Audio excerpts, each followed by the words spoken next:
do that if you don't know. My guest tonight, as I said, Marshall Masters, an incurable optimist at heart. Marshall is in it for the species. His mission is to help others become self-informed about future catastrophic threats. He also believes that men and women must face the next global catastrophe as co-equals and advocates, a service to others approach to survival. Marshall's secular interest in surviving global catastrophes is the result of several milestone experiences in his life. From 1984 to 1988, Marshall worked as a science and technology features producer for the cable news network CNN and the Texas cable network TNN. In 1989, Marshall moved to San Francisco to pursue a career in informational technology as a freelance technical writer. 2 months later, the Loma Prieta earthquake rocked the entire Bay Area during the World Series, and as a result, I think he's been really looking into this Planet X thing, and he has definitely done some serious research on this, and he's been getting the word out about it, and tonight he'll get the word out about it here. In his website, www.marshallmasters.com. You can also check out his video at www.twosunsinsthesky.com and any other websites he might suggest tonight. So let me get him. He's going to be joining me here on Skype. So I'm going to go ahead and get him connected with us here. So hang on for a moment. Be patient, and I'll find him. I got so many people on my list. Okay, here we go. All right, so everybody please welcome Marshall Masters back to Late Night in the Midlands as soon as he picks up. Marshall Masters, welcome to Late Night in the Midlands. All right. All right. Yeah, it's a pleasure to have you back. It has been a while. Yeah, it's been a good time. Yes, a lot has happened since then. That's an understatement. Yes, it sure is. So, yeah, we're live and ready to go. And are you getting any feedback? I'm on my middle speakers, but I can switch to a headset. No, I'm not getting any feedback at all. Good audio? Yeah, good audio. Excellent. All right. So, Planet X. This has been an interest of mine for quite some time now. I've been covering it and trying to get to the bottom of it. I know a lot of my listeners have been saying, Mike, you got to get some more guests on about this. We want to know what's going on. So where do we start with all this? I mean, first off, I guess the big question is everyone wants to know, is this real? For me, it is. Absolutely. So, yeah, I mean, this is something where, and what I'm telling folks, particularly with the study that we're doing now, is believe nothing and observe everything. Right. And that's the only way you just observe. That's what we're doing now. I mean, I just updated our archive image database on this story we're following. We have over 1,000 images. All right. And I mean, I'm starting to feel like I'm, Jim Delatosa doing ufology here, and, we just have this massive number of images, and folks are responding in different ways. By and large, I mean, the video that we put up is 5-to-1 positive. But on the folks that are not positive on it, I've never seen a more vocal group of hand-wringing and anger, since I started doing this.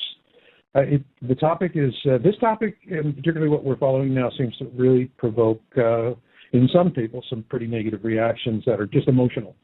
Yeah, absolutely it does. I know because I'll post some of these shows on YouTube, and it got to the point where I had to monitor the comments on the videos because people just, the dumbest things that they say. I mean, I guess, I don't know if it's out of fear or denial or what the deal is, but they do get pretty angry, some of them, when you bring this up.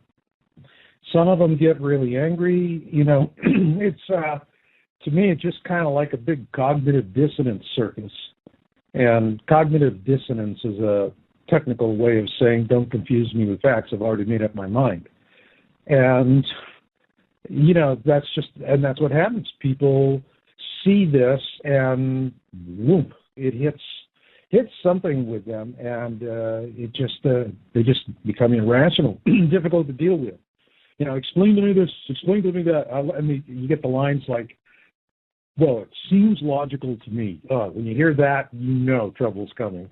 Right up there with, in my humble opinion. Yeah, exactly. But, one thing I've been telling people is, okay, if you haven't took a grasp on Planet X and you don't believe that's real, you cannot deny the changes that have been going on this planet. So something's behind all that. Yeah, and that's really what drives traffic on the topic. I mean, after the Mayan calendar, the genre really has gone quiet. But I've seen these cycles before, and what brings people back is not some sort of mass delusion that some folks would tell you, but what brings them back is they're seeing what's happening in the world around them. They're actually looking and taking note, and they can't explain it. I mean, like today, oh my God, this poor guy dies when a sinkhole eats his house in Florida. I know. And excuse me, I don't think they're fracking for anything down where that guy died. So, we go through these rationalizations. Let's see, what is it? Let's see, with earthquakes. I love the earthquake thing. I mean, I've been doing this since 1999. I can remember when I first started doing this. A 6.0 anywhere in the world was evening news, period. Now, it doesn't make the evening news unless you're a 7.0 with at least a 4-digit death total. You got to have over 1,000 people die, and it's got to be a 7 before it gets any serious attention. Otherwise, it might be one of these little blips of, we had a 6.911. And then next thing you know, they're off selling credit cards and tampons, and that's it. Yeah, that's right. And that's something that I have noticed, is the earthquakes have picked up. And some of the debunkers out there will say, well, no, it's just that there's better technology now and there's more news outlets, and that's why you hear about more. And I don't buy that. Well, excuse me, but that's a whole lot of you know what I mean? Yeah, absolutely. And I'll repeat that for those of you who speak French. And let's talk about that one particular argument, that there's more stations. Well, yeah, there are more stations. And that's fabulous, because these stations are giving us a ton of information about these small quake swarms.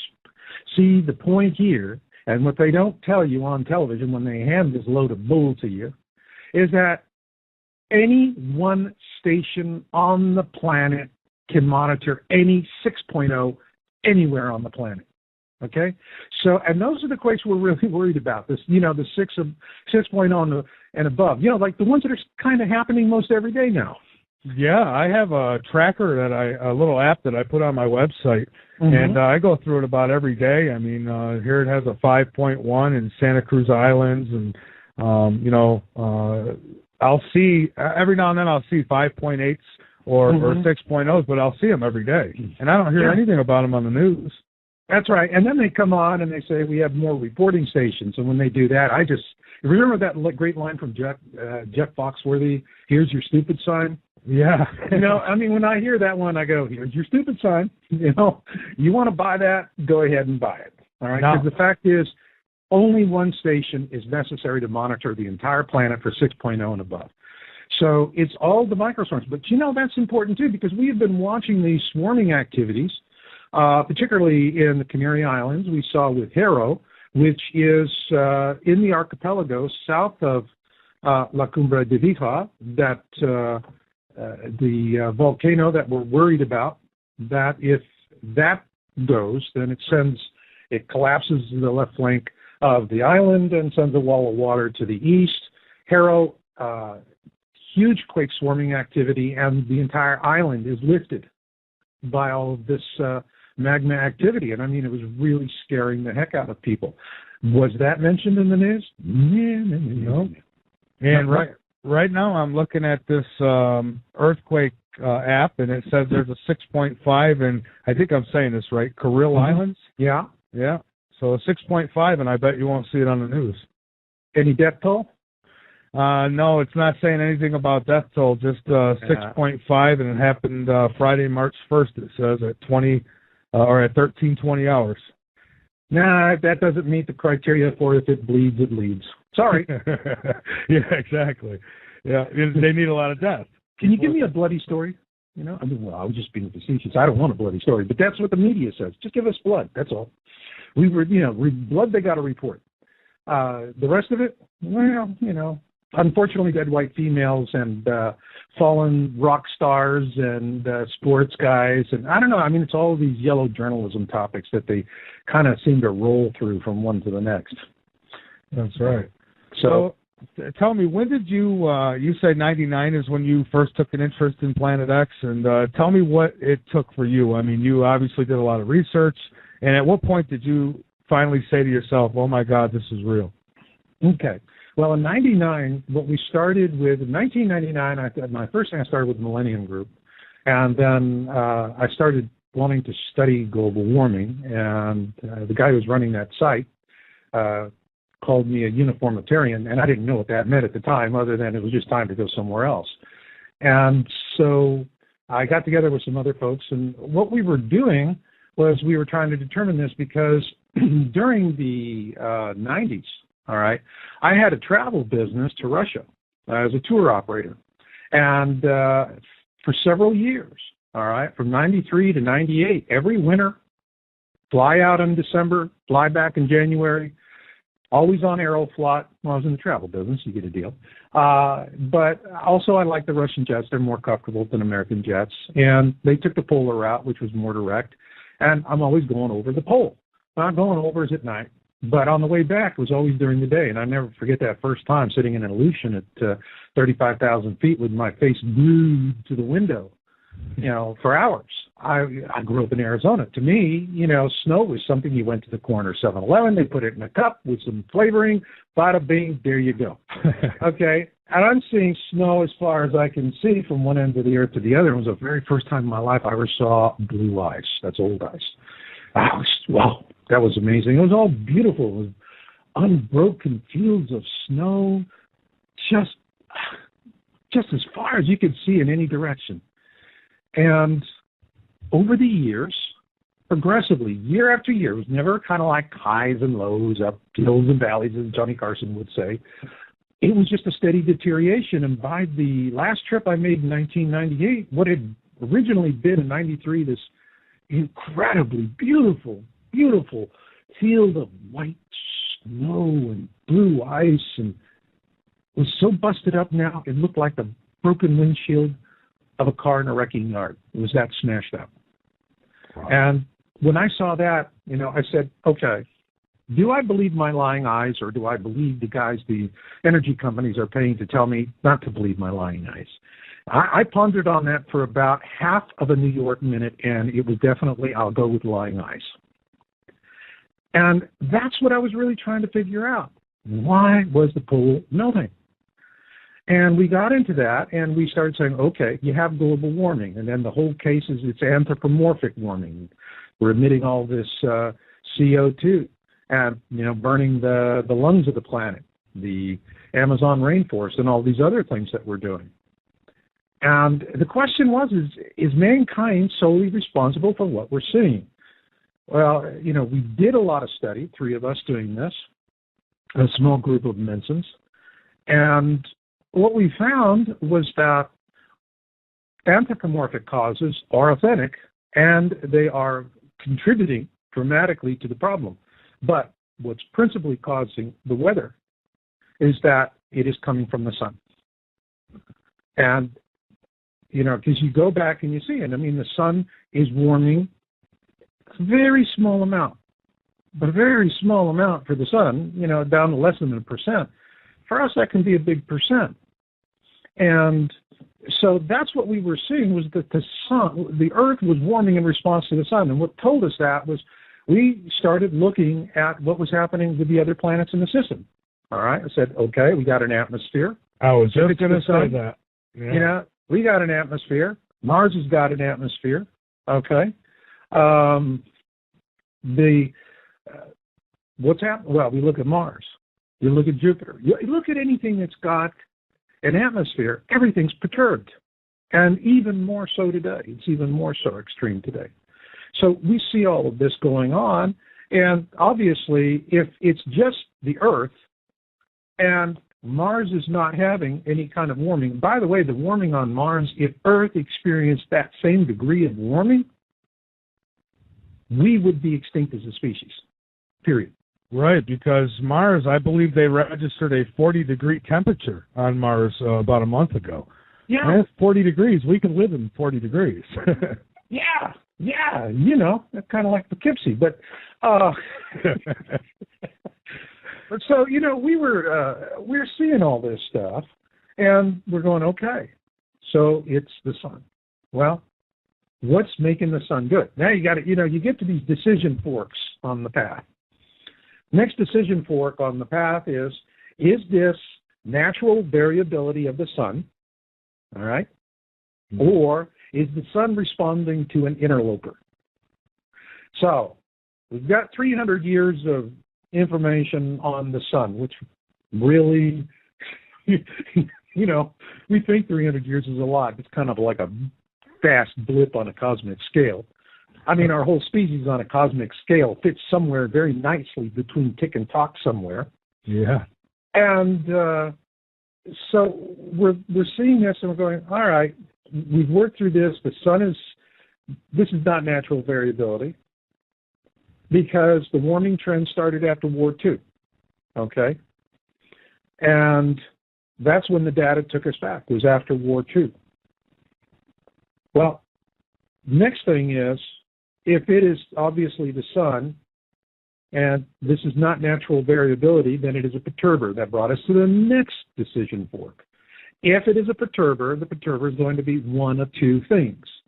It's going to be a rogue, which means it flies into the system and flies out of the system, and thank you, it's gone, let it be a grief for someone else. Or it's a captive, which means it's in orbit around the sun. If it's in orbit around the sun, it's kind of like in-laws coming to visit, you know? And you just can't stop it. So this was just something where we determined that it was in an orbit around the sun because we went to look for historical accounts. And yes, I mean, there's Zachariah Sitchin, but we didn't want to be pigeonholed as Sitchinites, all right? What we were looking for was something that would say essentially the same thing, but not Sitchin, which we found that. And the more you get into it, actually, there's vast amounts of folklore all across the planet on this subject. So there are many ancient races that have talked about it, many different names. You know, the early Egyptians and the Hebrews call it the destroyer. And depending on which translation of the Bible you're reading, it'll say destroyer, particularly if it's the newer translations, because they go more to the etymology of the word. There is clearly this pattern that is going on. And we're still, you know, we're following it. And what we're following right now is we have a feed that we're monitoring. And this, by the way, is something everybody can do. And I'm really excited about this feed from the standpoint that everybody can do it. If you go to my website, yowusa.com, or you can go to twosunsinthesky.com, you get there, you can navigate to it. I got the links. There's a link for the webcam in Costa Rica, and also there's a link for weather conditions for that webcam. And what I would tell you is that check that first if you're planning to do some viewing and if relative humidity is over 85%, you're probably going to have a sketchy day. So you want to have that, you know, the lower the relative humidity, the better the viewing is going to be. But still the same. It's like living in Northern California. You don't like the weather, wait 10 minutes.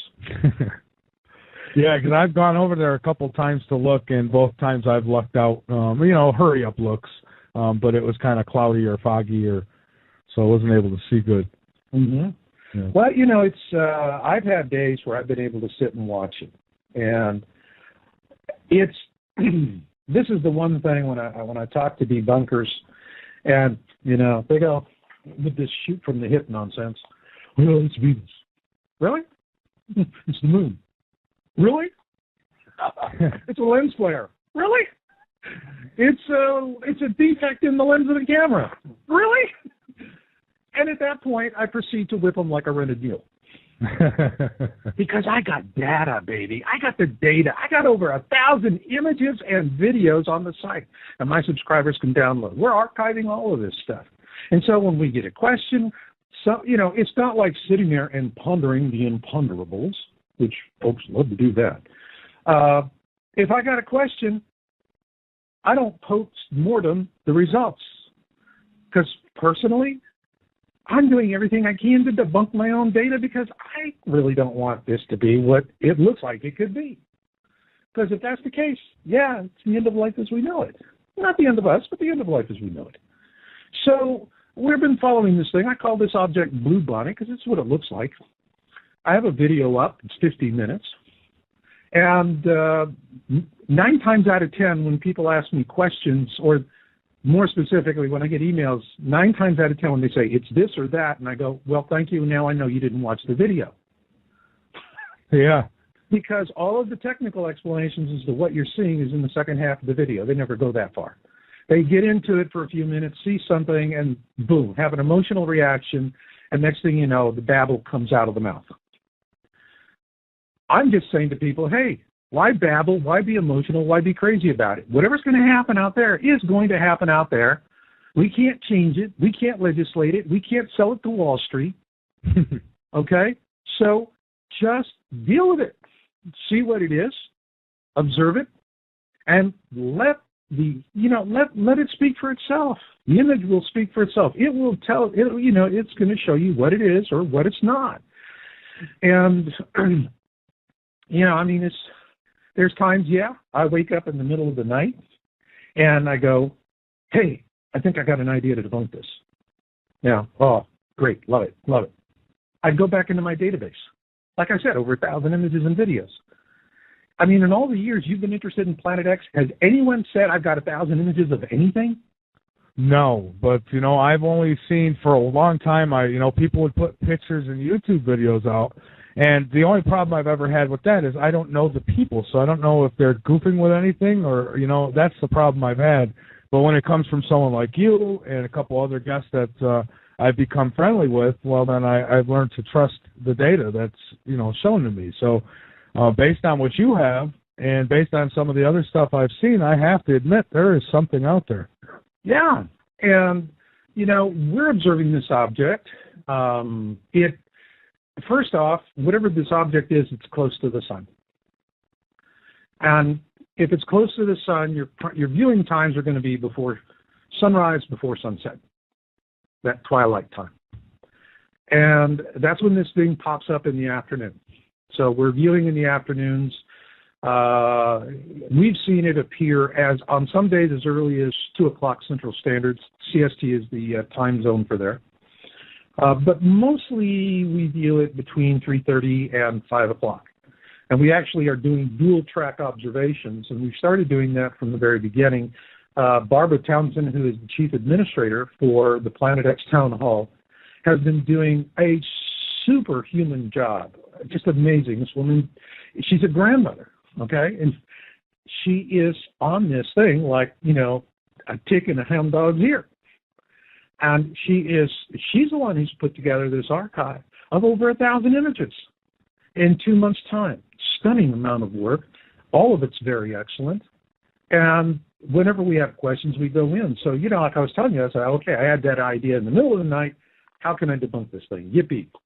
Well, the idea that I had, this was a couple of days ago, was Terminator.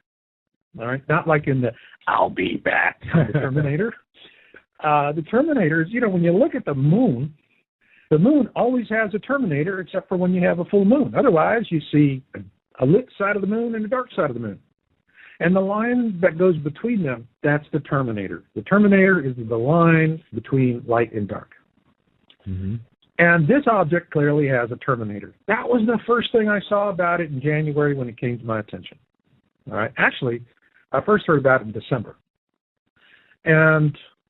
But it was January before I really had the first look at it. The guy that reported it to me, the first report that came in from, he's going, I think I found it. And I looked at it and I go, no, It's the moon. Moonrise.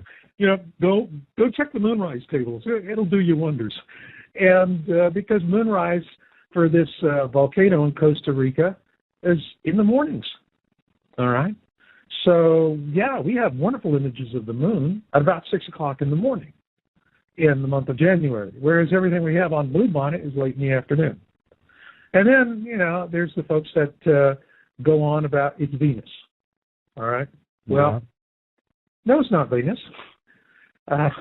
Because this thing is, we have images now dating back to 2010 that we're looking at, some motion studies that came from a fellow there in Costa Rica who was fascinated with it.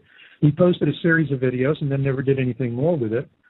We also found a substantial database of images from last year, and that was from the United States Air Force Academy up I don't want to say which one. By the way, interestingly enough, as researchers, when we do get lucky, it tends to be on military sites. Civilian sites are really heavily groomed. Yeah. So we've got like 76 images of the thing, all, from last year, from April through to December. And what we clearly see is the object is below the ecliptic. Whereas the stuff we're tracking now, the object is above the ecliptic. Well, Venus orbits close to the ecliptic. It has a little bit of inclination in its orbit, but we're not talking about like this object, which is steeply inclined, all right? 60, 70, 80%. Not a few percent, but it's very substantial. And so when we're using sky programs, it's very easy to determine that. The problem for people on the internet is most of them that are responding to this, we find not too many people do astronomy these days. You would think there's a lot more of it, but there's not as much as you think because we live in big cities with lots of televisions, distractions, and tons of light pollution. Right. And so these folks they're not used to it. To them, the ecliptic is the horizon that they see when they look out their picture window. All right? No, that's not the ecliptic, the plane of the system. And the ecliptic, very simply, imagine a dot in the center of the sun, draw a concentric circle all the way out to the 12 constellations of the zodiac. Bada bing, there's your ecliptic. All right, the plane of the system. And all of our planets, known planets, are orbiting on or near the ecliptic. Nice predictable patterns. So when you look at them on Starry Night, it gives you a plot, you're seeing them moving in a very predictable pattern. This thing is completely off to one side or the other. And the other thing that's difficult about the ecliptic is that people don't understand from the volcano point of view, from where that camera is, our planet is tilted, it wobbles, and so the ecliptic, the view of the ecliptic, is always moving, kind of like windshield wiper on the car, that kind of an angle, all right? Mm-hmm. So it's moving back and forth, depending on what day, what time of day you're looking at it, what the view, Starry Night does a nice job of giving that to you so you can see how things are moving naturally. This object cuts across the grain. Now, Venus, Mercury, Mars, Earth, we do not cut across the grain. This object does. Also, with the Terminator, getting back to that brainstorming session I had the other night, because I really do want to just say to everybody, we got a punchline, folks, and the laugh's on us, okay? Yeah, so do I. Yeah, that's what I want. It's like, man, I'm not some religious whack job that needs to, you're all going to die, and I was right. It's like, excuse me, this is not a left behind issue. I'm looking at this and I'm going, well, now, if this is a reflection, as so many people are saying, because they look at it and they see the object will be the left side of the Vulcan screen, and then it moves over to the right side. It's horizontally moving back and forth all over the place. Now, the people who don't understand what the ecliptic is, well, that just looks like it's a reflection. It's a weird thing. But no, I put it up in Starry Night. I plug that time in exactly, and I look at it, and yeah, this object is exactly where it should be. Okay? It's moving exactly as it should as a natural object. But again, getting back to that day side and night side. Now, if it's below the ecliptic, coming to the ecliptic, and then going above the ecliptic, then if the daylight side of that object was fixed. It's always, say, the right side of the object or the left side of the object. And it doesn't matter when you see it. The daylight side is always on the same side. Don't matter where it is in relationship to the sun. Oh, that would have been it. Home free. Aha. I got the punchline. Shut it down. We're good to go out of here. All right? No. No. Stupid me, I did that late at night before going to sleep. You know, you don't do bad news before you go to sleep. And it is not what I call a sleep aid. That's why I stay up so late. Oh, all right, you understand. And so this thing just driving me nuts, and I'm looking at it, and I'm going through it. I'm like I said, 1,000 images. Okay, I'm going to find this, and I'm going to find this, and I'm going to find for this month, and I'm going to find for this, and this, and this, and this. Now, no matter where this object is, when it's moving through the sky, the daylight side is always correctly facing towards the sun, whether it's below it, on the ecliptic, or above the ecliptic. Matter of fact, if it was on the ecliptic, it didn't have a terminator. It was like a full moon. The face was fully lit. So we start from where the daylight side, when I first see it, is on the upper right-hand side of the object because it's below the sun. And now we see it on the upper left-hand side when it's above the ecliptic in relationship to the sun. So that's the problem we have with this, is that everything comes back to, hey, this is how something natural is going to perform. I see. So, okay, Marshall, we are back, and I have a question here. Have you or any of your colleagues noticed any kind of difference in maybe a wobble to the Earth or the Moon caused by this, or maybe any of these objects, these planets or anything being out of place, or constellations being out of place because of Planet X? I've gotten reports about stuff like that. You know, that's a good question. I mean, that's one of the things that we're asking ourselves, because I use an old program, Starry Night. Well, it's not old. I mean, it's a great program. If you have a telescope with a motorized control mount, you can hook it up to your laptop with Starry Night, and just like they do in the big observatories in Haleakala and these other places, punch in your coordinates, and boom, you can just take and put you right on what you want to see. And it gives you a tremendous view of the sky that's completely accurate and correct, as opposed to the kind of things that we see on the web, the little freebie tools that people use, which are just two-dimensional representations. They really can't see the depth of everything. But as I look at this, and I look at the object, and first off, Blue Bonnet, I've seen a lot of observation images of Venus. And Venus and Blue Bonnet, this object as I call it, are similar, but this object we're tracking is actually brighter than anything I've seen in images taken. And also when people are taking images of Venus, they're going, well, I have certain times of the day and I get behind the building, so, I deal with that sunlight because this object is close to the sun. And so it's something where you have, a limited number of days to view it when it's possible. With this thing, I mean, it's there. It's there throughout the year. So when Venus is on the other side of the sun, this thing is there. It is visible, and it's brighter, but still the same.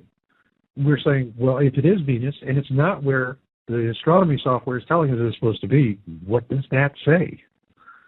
And that's part of this mystery, and that's the reason why, I decided to do some interviews to go out and see if we can get somebody to do some corroboration here. There is another volcano, and it's very close to it, to Turrialba. Now, Turrialba is closed. We can't get up there. It's an active volcano. It last erupted last year, and it's venting toxic gases. It's got a very active vent, and so it's just not safe to be there, whereas Irazu is fine. And Irazu actually is a little higher up, and it's just a little bit below, closer to the equator than the other volcano. But you're talking about, there's a picture that is taken from an airplane, a Cessna 182. You can see both volcanoes from the aircraft. So they're really fairly close. And what we're trying to do is see if there's anybody in Costa Rica or anyone that's going to go take a vacation down there, and they want to do something for a day to have a good laugh at the expense of some crazy Americans. And to go out there, make sure they're there in the afternoon from about 2 to 5 o'clock, and with a nice camera, and to see if they can, if the viewing conditions permit, the object is visible. That, of course, is viewing conditions, and that's part of the thing that another big debunking issue we call it dances with clouds. Mm-hmm. And, I'll have somebody and they go, well, it's in front of the clouds, it's a reflection. Really? I got a gazillion pictures of it in front of the clouds, behind the clouds, obscured by the clouds, halfway obscured by the clouds. How do you explain those? Well, we're not talking about those. We're just talking about this. That's the answer. Yeah, of course. It literally is. It's kind of a convoluted logic dance. You'll say, "Is this a real object?" And you look at it, and they go, "No." Why? Well, it's not real because of this, this, and this. If you had that, and that, you'd have a real object. But you've got this, this, and this. So I got 1,000 images in my archive. I go get a whole bunch of that images, come back, show it to them, and what do they say? Still a reflection. What do you mean? You said this, this, and this wasn't real, but that, and that was real. I got that, and that for you. You say it's not real too, and why? Well, isn't it obvious to you? It's not real because that, and that is not this, this, and this. It reminds you of that old comedy routine, who's on first? Yeah, they seem to always have an excuse. And, and I've looked at pictures, and I'm honest with people. I'll say, well, that could be a double exposure. That could be, and, most people will prove to me why it's not what I think it might be. Mm-hmm. And, and then there's some who try to play pranks, and they put false information online. I think, there's got to be debunkers that are actually paid to be out there for things like this, and they do a good job of confusing people. They do, and for years I've been watching them plant these cell phone sundog videos, and the reason why I know is I got taken in by one in 2003, and you got to deal with. Back then, I was dealing with a guy who was, former intelligence. And you always want, maybe they're still playing the other side of the street, Yeah. You don't know how many sides of the street they're walking on. And he got me on this one, and and I was on coast, and I put my foot in my mouth, and God Almighty, if something don't piss you off, that's it. And ever since then, it's like the Irish say, first time shame on you, second time shame on me. Hey, George, I got that one right, W.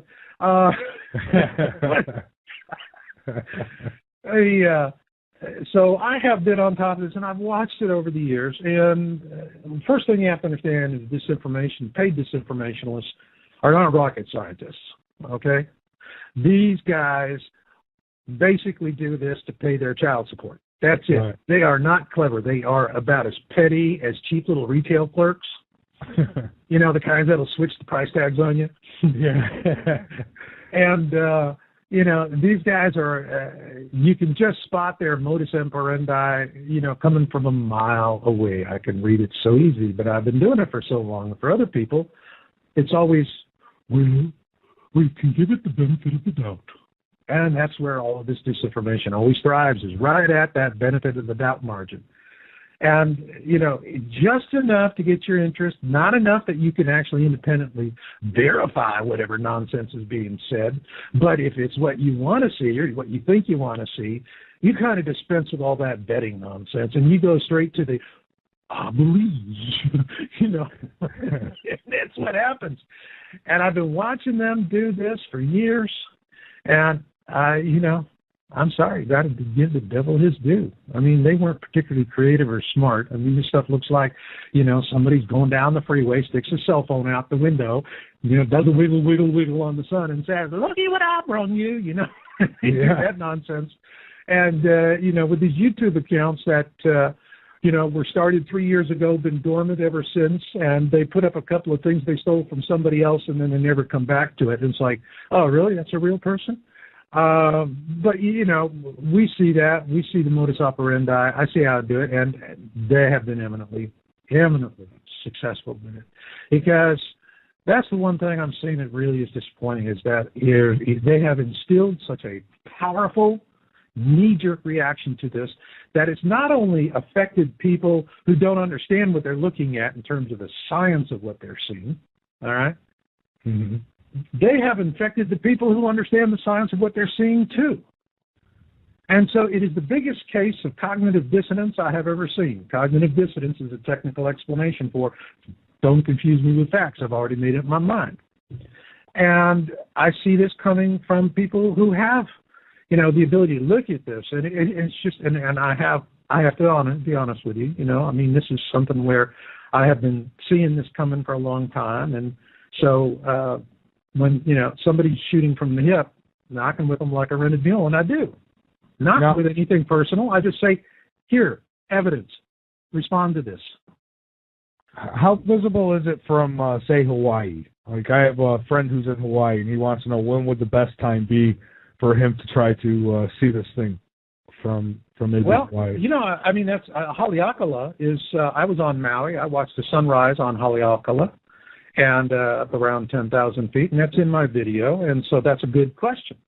One of the things we first did was to say, okay, let's start looking around for folks that, for webcams that are on these other volcanoes. And actually, it's kind of a misnomer to say it's a webcam, because Vulcan is a high-definition outdoor surveillance camera, the kind of thing that you'd expect to see on a government building to see if, you're sneaking around and you're no good, all right?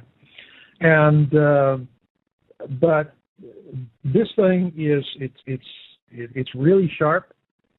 People we're seeing it. We're watching this imagery coming along all the way. And I just can't get folks to sit down and watch it. That's the problem. If folks would just, and you can do it just like we do now. Any question you've asked tonight, you could sit there yourself, and if you think Marshall is, blowing smoke, okay, so what? Get in line. But go watch it. Click the link and sit there and watch it for a couple of hours. And then do all your what-ifing. And if you still have what-ifs after that, watch it the next day. It's just there, day after day, weather conditions permitting. And I mentioned earlier, dances with clouds. Well, what people don't understand, and I got into a big fight with a caller about this on another show, because I asked him, I said, how much time have you spent actually watching all of the venting, the wispy smoke, the cloud banks, all of this? And he didn't want to answer that. He said, well, I know where you're going. I don't want to answer that. I wanted to talk about this. I said, no, you got to answer that first. And he wound up, he just went hysterical, started screaming. And we had to drop the call.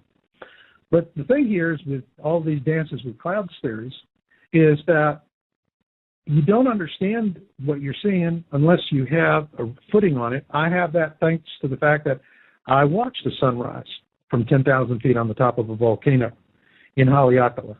And I watched it looking to the east. This object is to the west. And guess what? In the northern hemisphere, we couldn't find. If somebody else can, please let me know. We couldn't find anything that was pointed to the west. Volcano cameras, surveillance cameras, webcams, whether it's Haleakala, in Hawaii, Maui, the Big Island, I don't care. All right?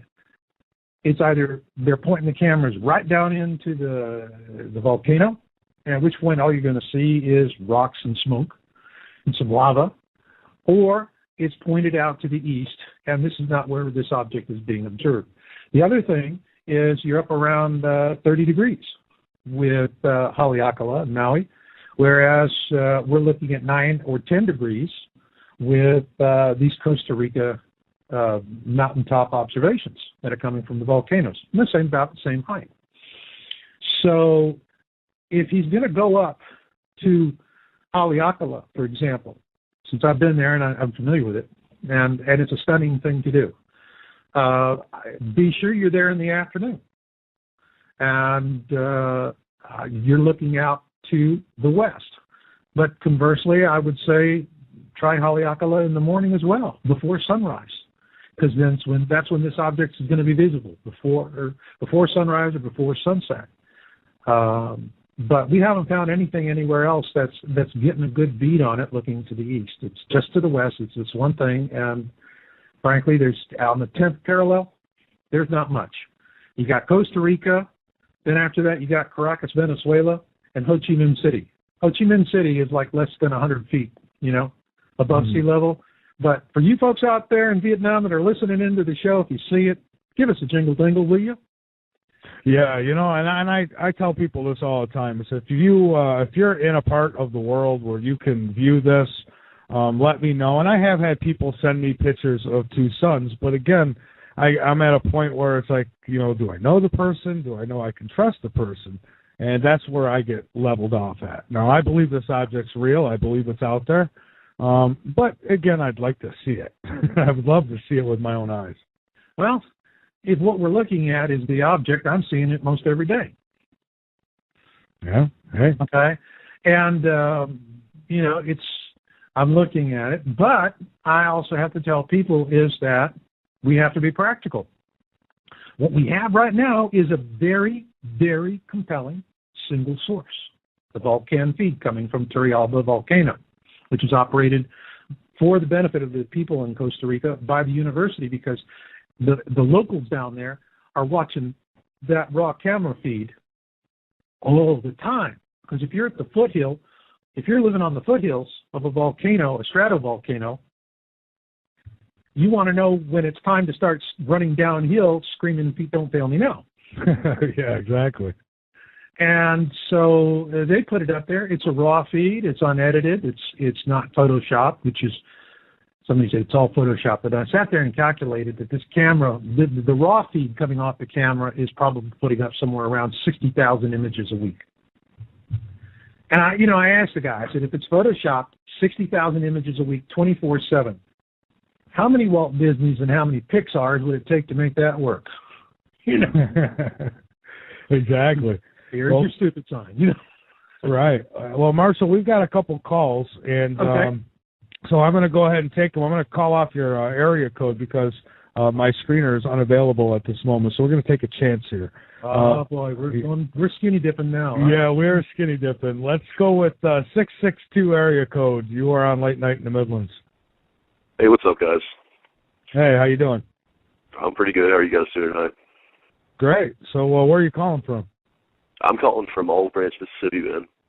All right. Well, welcome aboard. Yeah. I've been trying to convince, like, my mom and my dad, everybody that Planet X is real, et cetera, et cetera. And, I mean, seriously, the phrase that I've come up with that, well, not really come up with, I've come across that describes, how ignorant these people are is it's pretty easy to fool someone. What's hard is convincing them that they've been fooled. And basically, I just wanted to say that the Holocaust was the best thing that ever happened and that Adolf Hitler was an absolute saint. Okay, well, good for you for feeling that way, and I don't know. All right. So, Marshall, I don't know where that was going. Well, all my family in Europe on my mother's side were killed by the Nazis, so that's where it's going. Let's get another caller. All right, let's try another one, and not so sure how this one will go either, but we'll give it a shot. It's a YouTube name, so we'll take another chance here. You are on Late Night in the Midlands. Yeah, can you guys hear me? Yes, I can.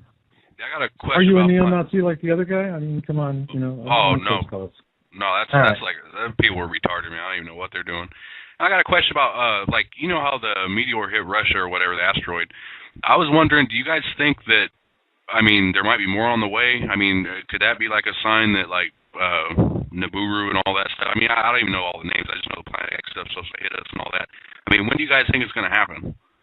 Well, that's a good question, caller. All right. First off, you have the first thing I noticed about that impact in Russia was I think it was a DA-14, 2012, something like that. NASA was making a big thing about it, came closer than our geosynchronous satellites and all that. And while NASA is doing all the publicity and looking at this thing, which was a non-event, the biggest flipping rock to hit the planet in over 100 years smashes in and catches these yutzes with their pants down. Yeah, okay? We didn't even see it coming. Didn't see it coming, and I just had all kinds of fun laughing hysterically watching NASA explain why they were wrong for all the right reasons. Okay, they do that pretty well. But you know, if you've got a perturber coming into the system, okay, you got a big thing passing through the system, you got to expect somebody to say hello to my little friends. All right? Exactly. This thing is going to be pushing and pulling all kinds of stuff with it. As a matter of fact, on the site there's these guys, Astronomer 00 Skyview team.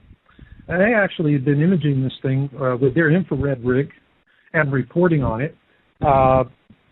Their reporting is very similar to what we did back in, people say, well, when am I going to see it? And I tell them, I've been seeing it ever since, 2008, when I started publishing disclosure videos from the South Pole Telescope. And so if I want to see it, I just go back to those old videos. And I find there's a very consistent pattern where you have a large dark sun with multiple satellites, planets, and moons, and there's a hellacious, iron rust field that's coming with it. That concerns me even more than the rocks, okay? Because that takes me right back to 10 plagues of Exodus.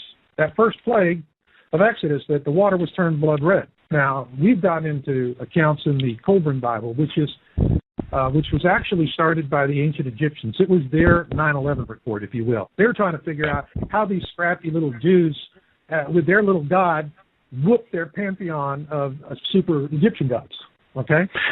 And they're trying to figure out, okay, what's their secret god weapon here? We're going to get us some.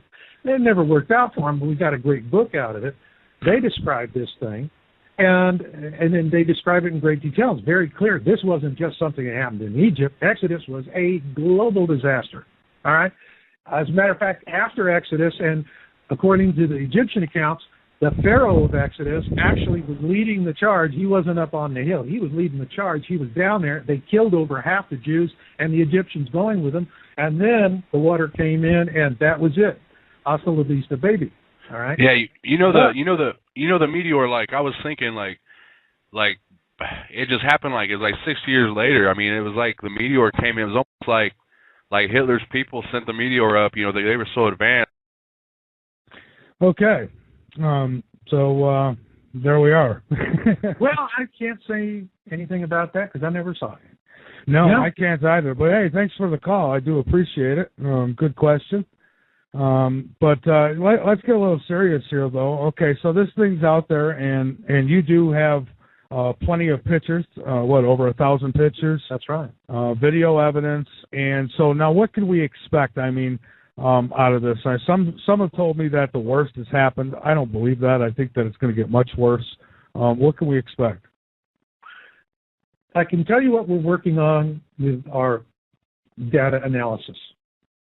And, we've just been, in the last month, our archive has more than doubled, okay? And so right now we're just inundated with information, just inundated and trying to parse through it. But initially what I'm seeing is that the object, when we got this thing, we first started watching it, it was tracking north of the ecliptic. It's still north of the ecliptic, but it's no longer tracking northward. It appears to have hit its semi-major axis, and now it is arcing over, which means it's coming our way. Now, how this all works out in terms of location, that's the prime rule of real estate. It's going to depend on where we are in relationship to it and the sun when it's passing over and coming in through the core of the system. When that happens, it really gets rough. Now, what we're seeing is in the imagery, we are beginning to see an increasing brightness and increasing size in Blue Bunny. It's getting bigger, it's getting brighter, and it's arcing in its orbit. So that would mean if this is an object of concern and we don't have any other source of corroboration to tell us it's more than an object of interest, then I would assume that later this year, where it's going to start becoming more visible, and towards the end of the year, I'd say, after about the midpoint of the year, it would become naked eye visible. Once it's naked eye visible, of course, then there'll be an announcement. there's everybody. One of the things, oh, God, I've got about, let's see, how many emails? 10,000, 20,000, 30,000, whatever. Everybody's telling me about Jim McCaney, all right, because McCaney is reporting that at Project Wormwood, they're busy as bees with a whole bunch of government astronomers and military astronomers, and they're busy working on something and not saying anything to anybody. Now, for those of you who don't know about Project Wormwood is the Learmonth Observatory in the northwest tip of Australia. It is their job is to look for near-Earth objects that are presenting a threat to the planet. It's an infrared astronomy, which is the smart way to do this kind of work.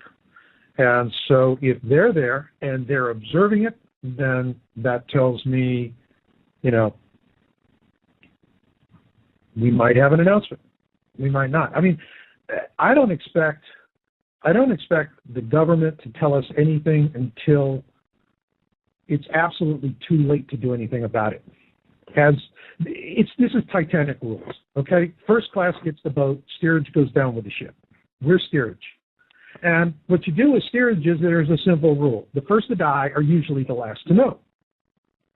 Look at the movie 2012. These people all over the world are plots and dead. They don't know why. Okay? Yeah. Except for the schmucks that are heading for the boats. And that's Titanic rules. And so, and for years I've always heard people go, oh, our government would be honest about something like this. Oh, I hear that all the time. Well, if it was true, we'd hear it on the news, and the government would tell us, and that just makes me want to, turn to stone and crumble. Yeah, here's your stupid sign, because you ask these people, you say, can I ask you a question? You believe everything the government tells you? No. So where's this imaginary truth threshold? Yeah, if you're going to believe that, then you might as well believe everything you read on the internet, too. That's right. That's right. That the tooth fairy's a registered Republican or whatever you want. But, hey, that again is people just believing what they want to believe. Because it is 10,000 times easier to say no than it is to say, what am I looking at? And NASA... That's the question nobody likes. What am I looking at? You're right. And I just was going to mention that NASA had put out an article, it could have been a year ago now, probably a little over a year ago, claiming that they had located a brown dwarf star that was supposed to be caught in some type of orbit behind the sun. So it seems like they give little signs here and there about stuff. Trial balloons. Yeah, we get the trial balloons. I think the one that's interesting is Comet Ison. They're saying later this year is going to be brighter than the moon. Isn't that convenient? Yeah, isn't it? And that's what I said. I thought about that when all the hype was going around about Comet Elenin, too. And I thought, well, maybe they're telling us we're going to see this in the sky because they're covering up for what we're really going to see. But that wasn't the case with Comet Elenin. But with this next one, that could very well be the case. I remember Comet Elenin. I covered it. I had a very popular video on it. And I did that video principally because all of us, we were seeing, it was like, this took us back to 2003 with Nancy Leader and Mark Hazelwood and the big Nibiru flyby scare of 2003. That was a non-event. That was, as a matter of fact, on our website. I have an exclusive interview with Zachariah Sitchin just about that exact thing, because we were saying, no, ain't going to be here.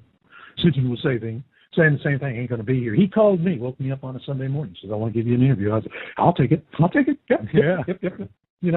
Hell of a guy. People knock him, but I'm going to tell you something. This guy dotted his I's and crossed his T's. When we did the story, I said, okay, Mr. Sitchin, I'll let you, have editorial review. After the third time he edited his own edits, I said, that's it, I'm going to press. But, it's, hey, people are just going to believe what they want to believe. And you deal with it all the time, and you see it, and I see it. And for me, I think where it really gets me to right now, to be honest with you, Mike, is I am not so much interested anymore in really explaining this to people, because right now it's technically arcane, I mean, it reminds me of when I was a kid growing up, and there was Walter Cronkite doing this Gemini program or whatever it was, and he's going, now, this baseball and this football I'm holding are not to scale. But it's just, you're, imagine, if you will, and we were all with it, so we didn't care that nothing was to scale. But I don't have that advantage here. So I'm really shifting my focus right now from public education on this to just reporting on it, amassing the data, because maybe I can do what the ufologists are doing. That's their tactic. I'm inspired by that. They're building, just simply this massive amounts of evidence. And it's, and it's just getting more massive every day. Their hope is that they would force disclosure. And so if this object of interest is Planet X and it's inbound and it's going to give us a good whack, if this story that we're breaking can force disclosure even a day earlier than it's already planned, that's a day more people have to fight for their lives.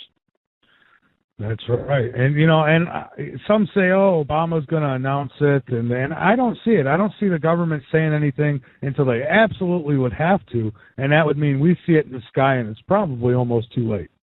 They're going to announce it when it crosses the 7/35 threshold.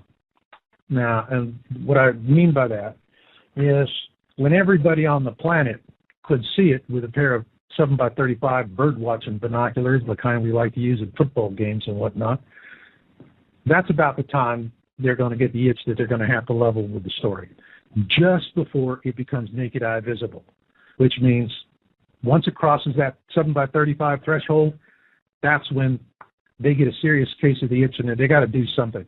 Because if they announce after the object is visible to everybody on the face of the earth, then they're really going to look like what they are. Absolutely. Marshall, hang on with me for a moment. We're going to take another break here, and then we'll come back. And the good news is that my screener is back in the house here, so maybe we can actually get some decent calls.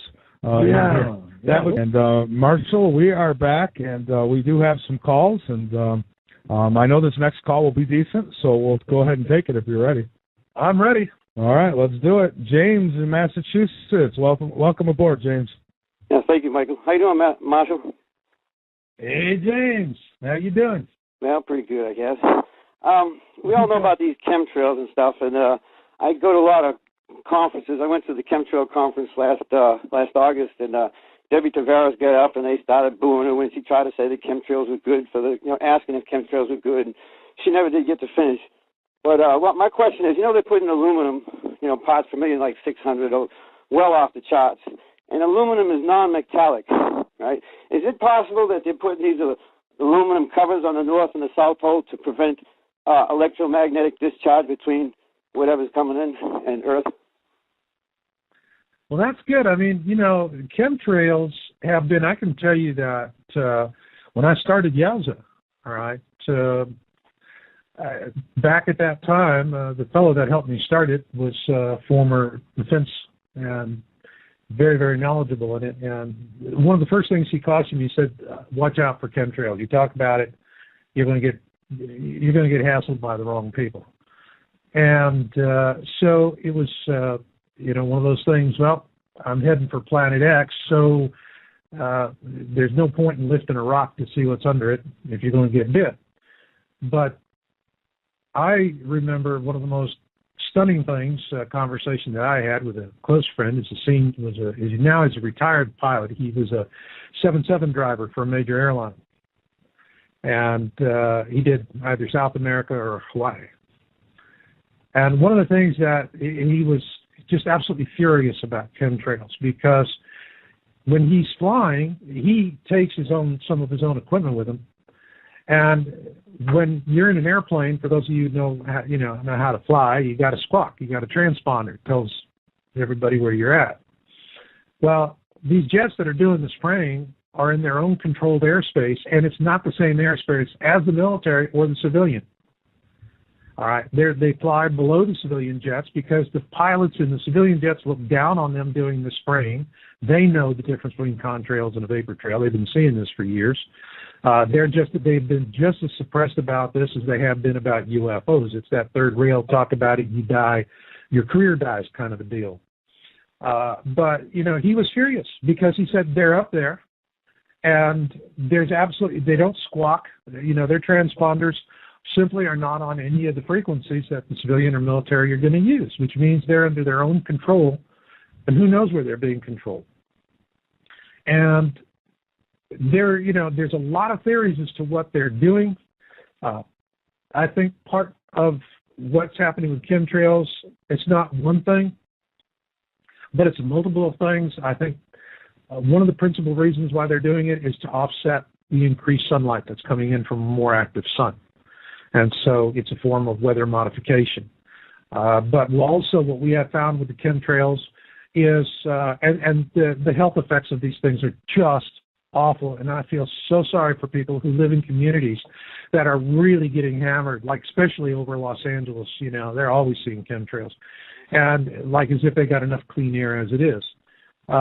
So this is just terrible stuff that people are pulling into their lungs.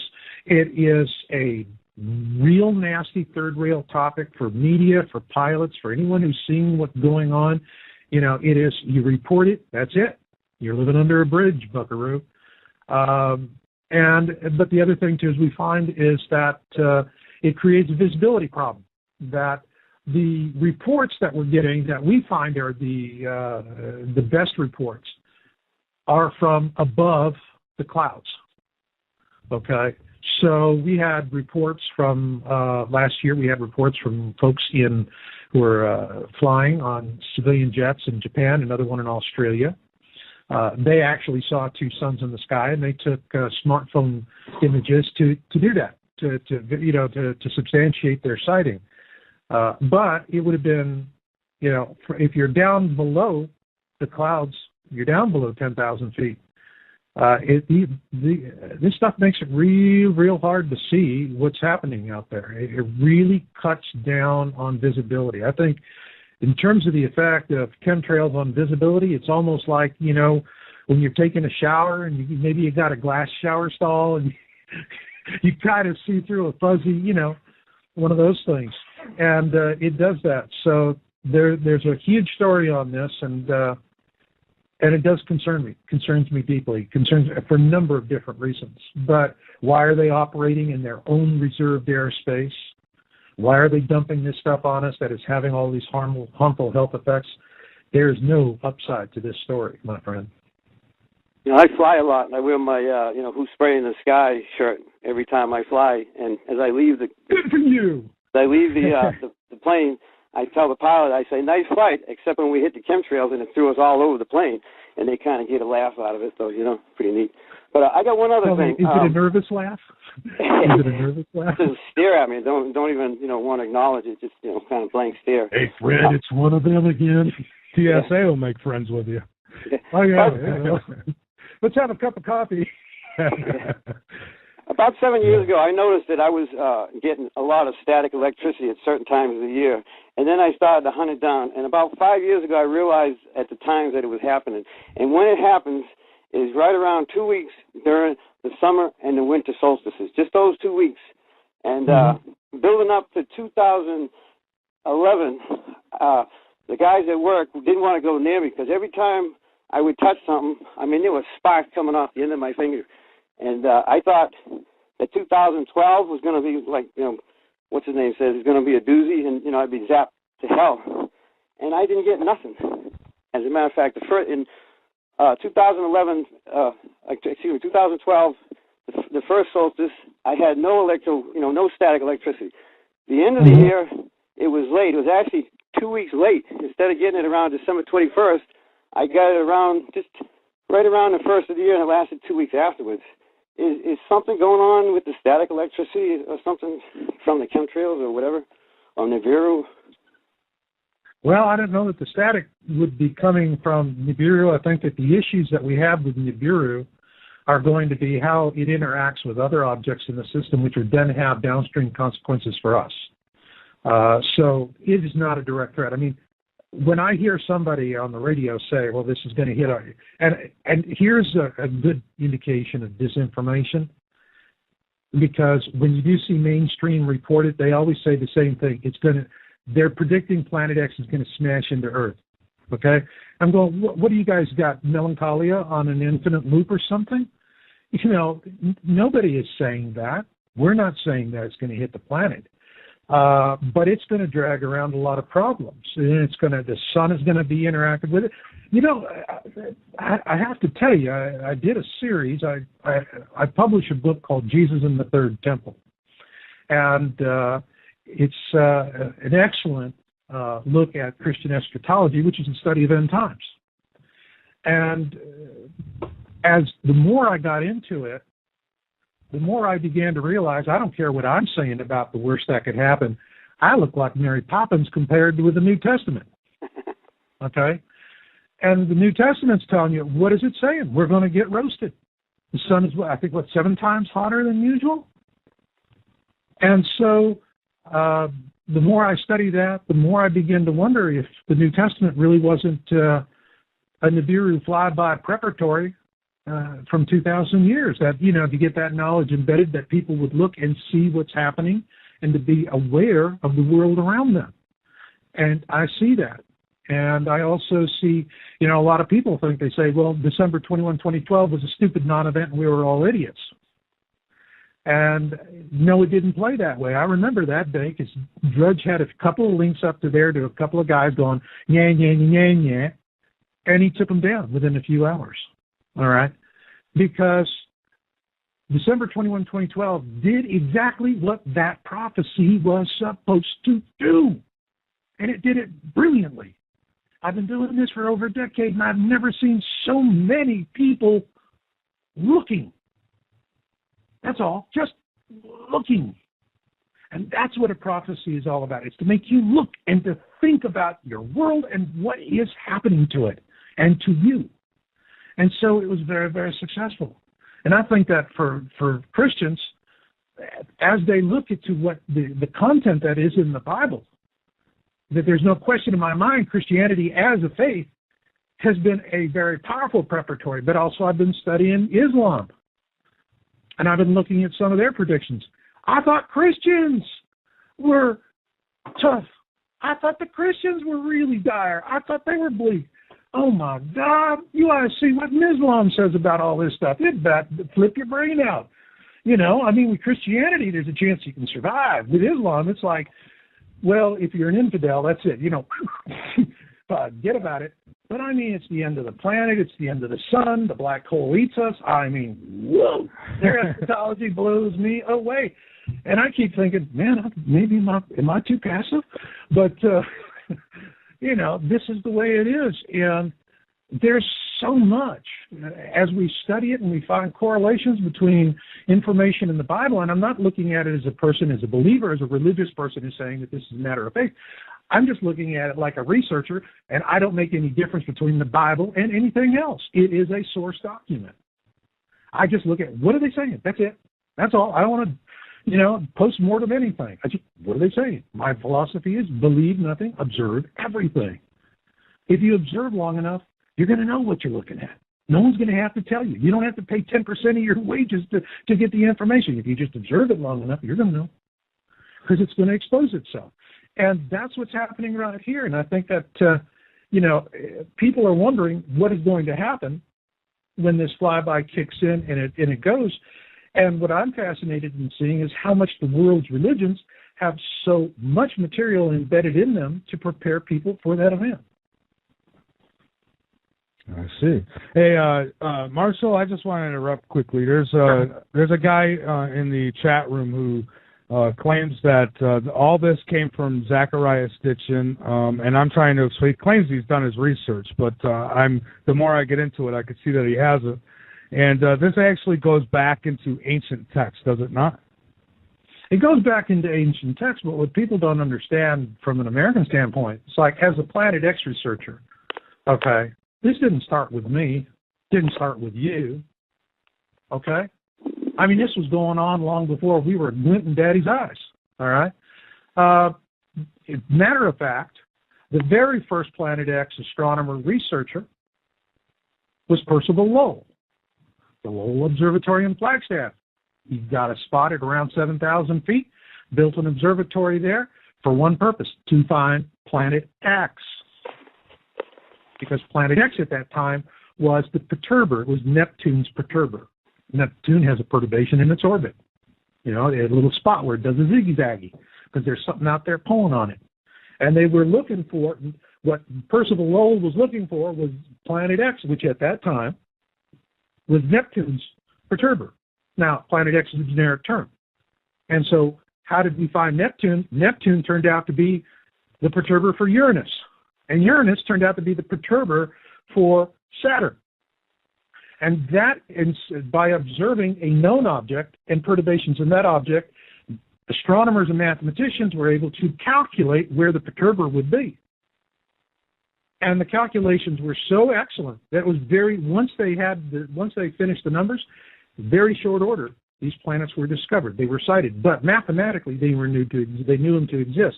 The problem was when Clyde Tombaugh discovered Pluto, it was mistaken for Planet X, but Pluto is only about 60% the size of our moon. It doesn't have enough mass to be Neptune's perturber. And so the search has continued.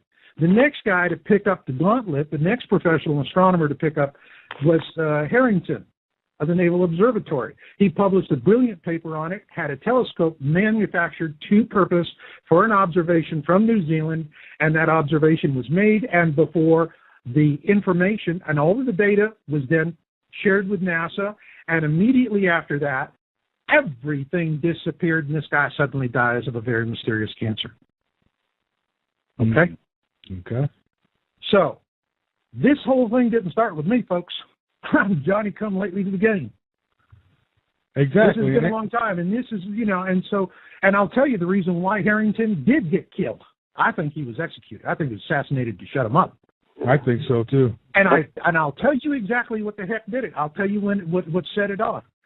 He did an interview with Sitchin, and it went on the air. And the minute everybody saw that, they saw a mainstream astronomer with some fringe lunatic wacko like Sitchin. Boom, the sirens went off, and next thing you know, somebody walks up and says, "Glad to meet you, sir," and nobody knows they got all that damn virus on their hands. Slap it, boom, next thing you know, you got a rapid onset cancer, and you are pushing daisies. And so this is a topic that, it started with this, and it started with that, and that's all shoot from the hip stuff. I love it when I get guys like that. I can whip them like a rented mules all day long.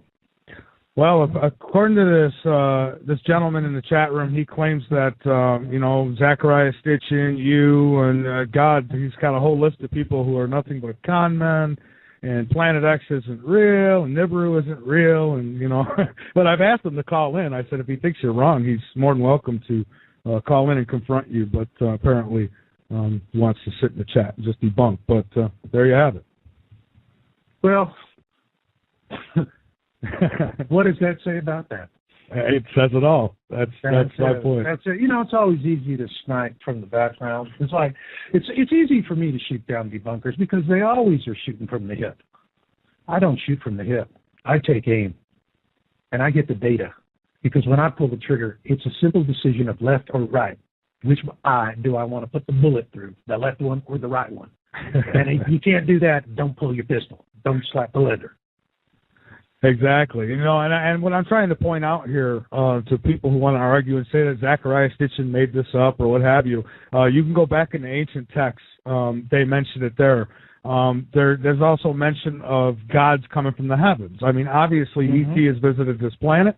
And was worshipped as a god at some point. So, I mean, anybody who thinks that's all bogus, I mean, if you can go outside and you can look in the sky and you can think for 1 minute that we're alone, I don't know. I guess keep watching Dancing with the Stars because, I mean, it's just impossible. I can't believe that people would even think that way nowadays. And then to debunk something, and here's my thing. For me, you don't have to so much prove that something is real. I'm more of the type person, you have to prove to me that it's not real. And, I'm not getting any proof that way, So, again, if you don't agree, you're welcome to call in, as long as you keep it respectful and family-oriented. That is, keep your, foul language out of it. And, you're welcome to call in and debate it. But, the fact is, Marshall, you've got thousands of pictures, and that's like even with UFOs. If just out of the millions of people who have reported them, if just one of those are real, and I know one of them is because I'm one of the people who have seen a UFO, then that's all we need. I mean, that proves it. So that's right. Yeah. And I mean, it's like, and what's the government telling us? Hey, it's smoke gas. You know, that's what they're telling us. I mean, it's like, we're not that stupid, okay? We're just not that stupid. Lincoln said, hey, you can fool all the people all the time. You can't fool all, or some of the time, you can't fool them all the time. And that's the case here. And so it is, you know, first and foremost, you look at it and you search for the truth that resonates within you.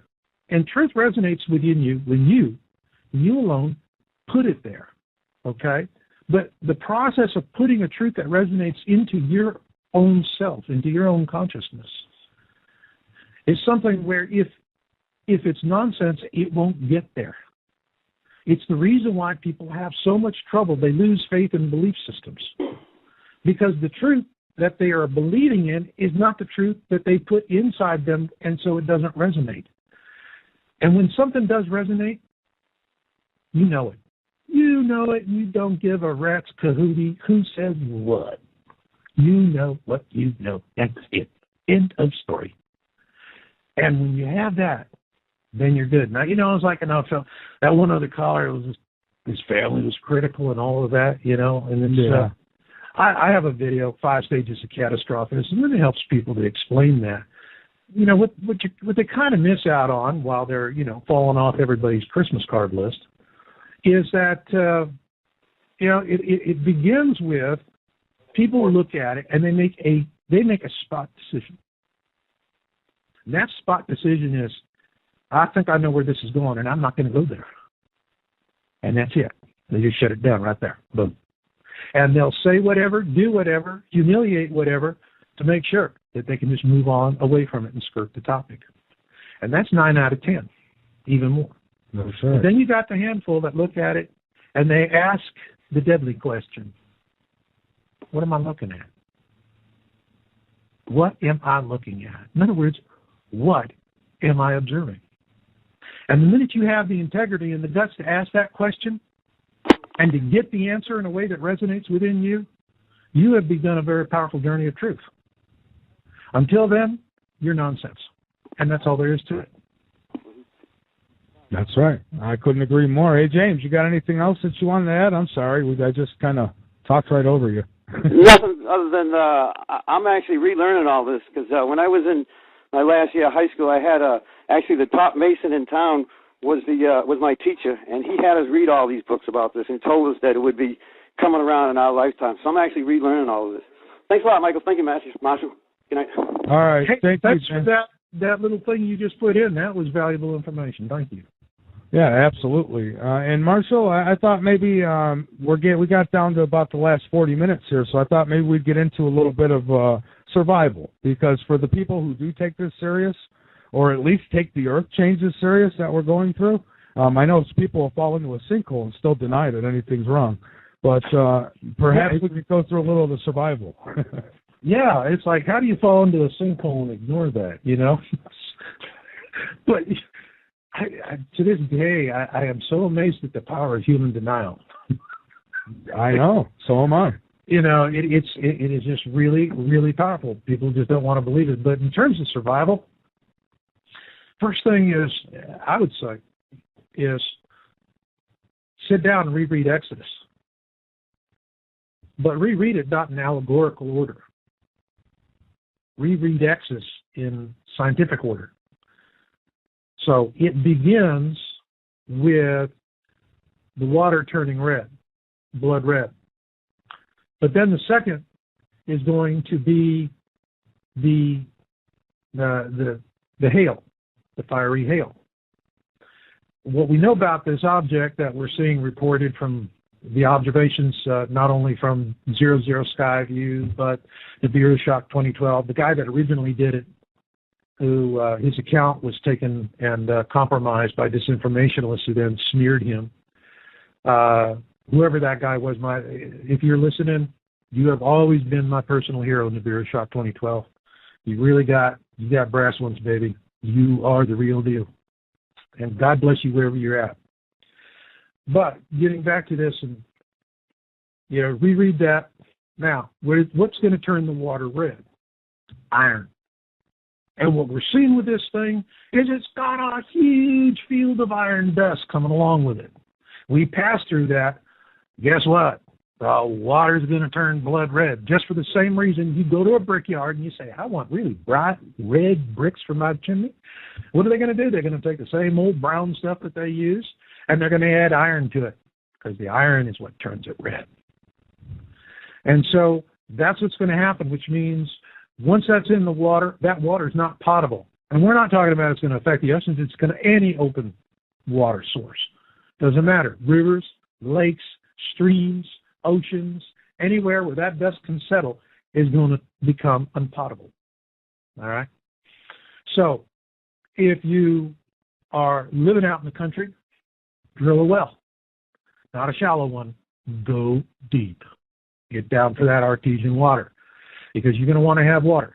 When everybody else is having a hard time, you're going to want to find a water source, because cleaning up the iron, cleaning up that water, is just to have enough to drink is going to be pretty tough. Mm-hmm. Okay.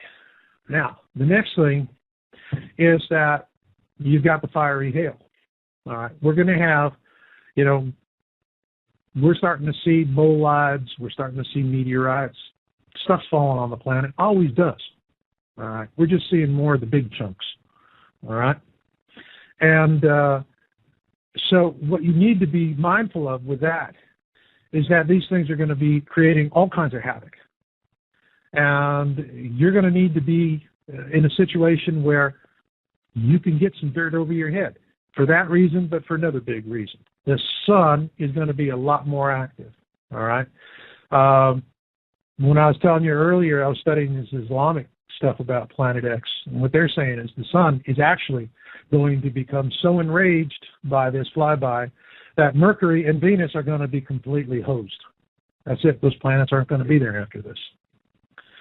Well, oddly enough, the Avebury Formation, 2008, that I document in my book, Crossing the Cusp, has about the same message.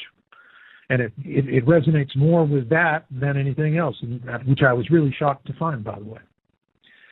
So the point here is if you got an active sun, you got all this heat beating down, you need to have dirt over your head as much as you can, 6, 7 feet, whatever. So, you got a backyard, that's it. Be in a situation where you can, if you got to dig down real fast and shore up and make yourself a temporary facility. So if you haven't dug something, okay, just make sure you got the tools on hand. You got the shovels and picks and something to shore it up, so that during the day when there's sunlight and everything on the surface is getting fried, you're down there.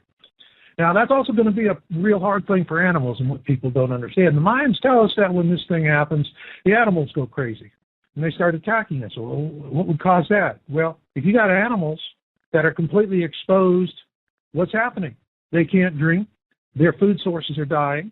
They're being roasted by the sun during the day. They're half blind. They're getting burned. I mean, they're not in a good place. And what are we going to be doing? We don't think about it. We got a little canteen with water that we're drinking out of.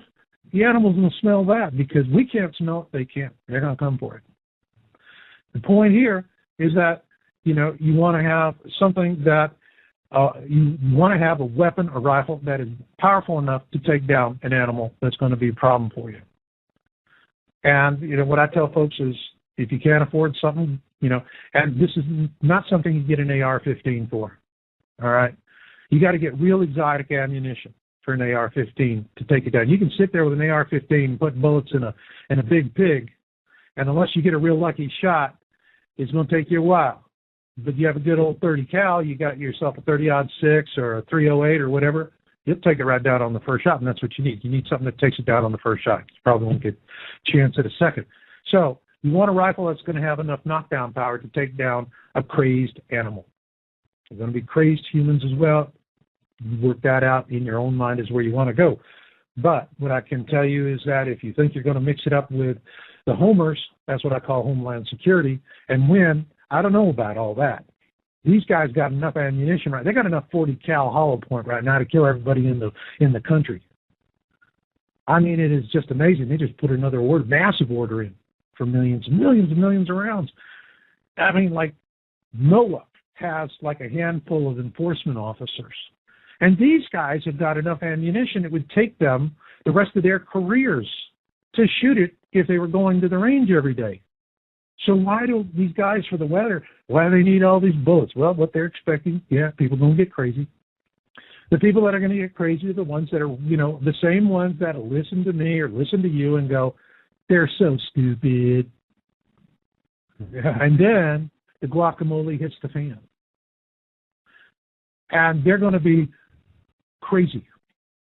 They're going to be completely crazy. They're going to be completely off guard. They're not going to be at all prepared for it. Whether you go out and you buy survival gear or not, just the very fact that you will start thinking about it is going to help you save your life.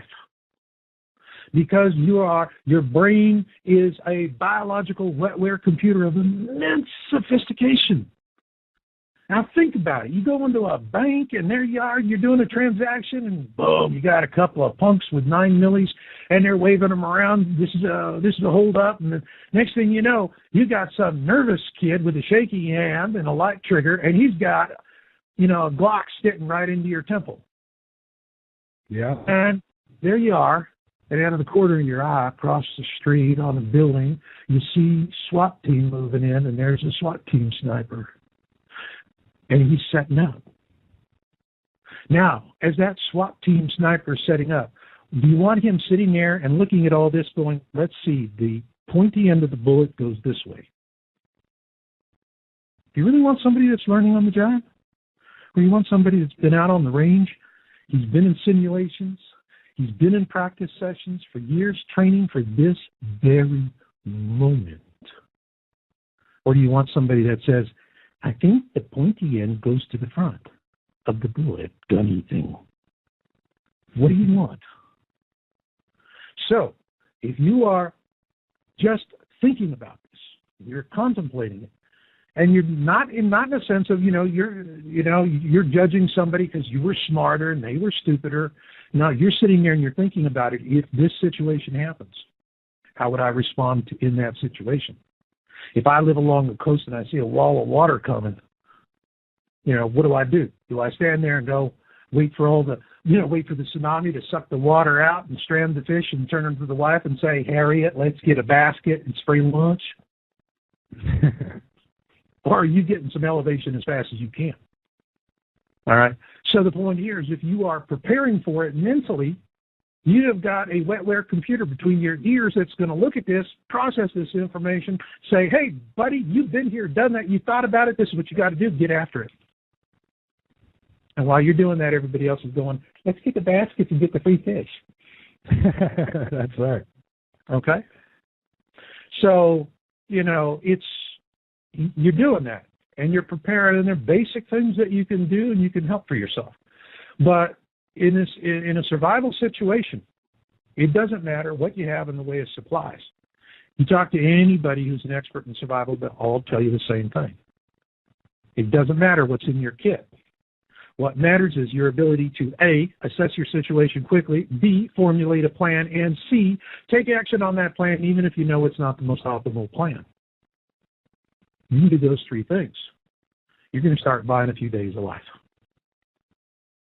But if you're sitting there with, talking like a debunker, oh, it's all a conspiracy that these guys did, then you're going to die with conspiracy on your lips. That's right. All right? So you've got to decide how you're going to face this thing. And then I get people, they go, well, if it comes, I want to put a sign of myself on my house that says ground zero here. Great. Dumb luck, you're not ground zero. What are you going to do next? I've said that, Marshall. I have said that. It's like, if it comes, I hope I'm the first one knocked out. Well, frankly, I understand that, and that's not, because it will be a time when the living envy the dead. It will be a time, if the worst comes, when a good day is when you can find something to eat that you can hold down without puking. That'll be a good meal. That'll be a good day. Mm-hmm. It's going to be that. There'll be tough times. They'll be so tough, you'll envy the dead if you're not already eating them. Right. So, that's what I see on that end. Now, may I turn 60. I've had a good life, and I know one thing about something like this. These are hard, hard times for very young and very old. I don't expect, because of my age, to do as well, even with all of my understanding and background. But I will live in service to help those with me so that they can survive, that they can get to the backside of this, because after all this settles down, there will be a day when there will be blue skies again. I call that the backside. It's why I always end every conversation by saying, I will catch you on the backside. It's my way of saying, I hope I live through this, and I hope you live through it too. Because what's on the backside? I don't see some sort of Mad Max Orwellian world.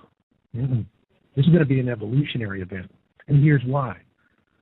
You listen to people who've had shared death and near-death experiences. All right? And this is a hard thing. I was just reading a book about, it was a boy who was reincarnated World War II pilot, the most documented case for a past life ever. This guy's actually meeting people alive and identifying them, and named them, and it's a little child. How's that child supposed to know? And what I was reading in there is that the parents were very devout, and they just were freaking. They were just freaked out about it all the way around. And they finally just had to find some way to make peace between their belief systems and the reality that their son had this, was having a past life experience. The point here is that people that have near-death experiences, shared death experiences, major out-of-body experiences, I've had shared death and out-of-body experiences, and I can tell you, once you have seen yourself as an eternal being, all right, once you see that, then everything changes. And you lose your fear of death. It doesn't mean you want to die badly. We're going to go through a massive dieback. By some accounts, 1 in 9 will survive. You look at the Georgia Guidestones, it says keep the population of the earth under 500 million. It doesn't tell us how we get there, does it? No.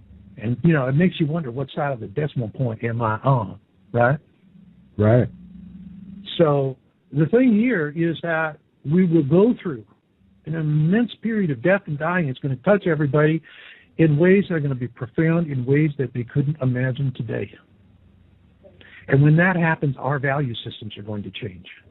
We will have that millennium of peace that prophecy predicts for us, because that is what we're going to make for ourselves. We are going to realize that acquisition is not the first and most important thing in life, that harmony within ourselves and everything around us, that is the first prerogative of life. And when we do that, we will break this chain of failure, because all empires fail. Our empire is failing. All right? So I see on the backside, I don't see a dark Orwellian future. I see a future that is damn well worth surviving, to be a part of, to be a constructive member of, to contribute to know that when you stand before your God, when that day comes and God says, what did you do to help your species? You're going to have some solid answers. You're not going to be going homina, homina, homina, homina. All right? So there it is. You want to prepare? Start thinking about it. The rest will work out. I find once people get into planning and preparation, they can talk. I watch them for years. They'll go on. They'll talk about it. They'll talk about it until you're just crazy talking to them. All right? But in the end of it, all right, once you take responsibility for the knowledge, once you take responsibility for yourself, it's like hitting a switch on an Energizer bunny. Bang, bang, bang, you're down the road. That's right. No one's going to stop you. So that's about, in short order, about as much as I can say, about all of that. All right. And, Marshall, I want to say, I don't know if you want to take a call or not, but probably not, because we're getting down on time. Well, he dropped anyways, it figures. But anyways, I just want to say this. If you're in my chat room over on LateNightInTheMidlands.com and you disagree with the guest, that's fine. You could disagree all you want. You could put evidence in your favor if you like, whatever you want.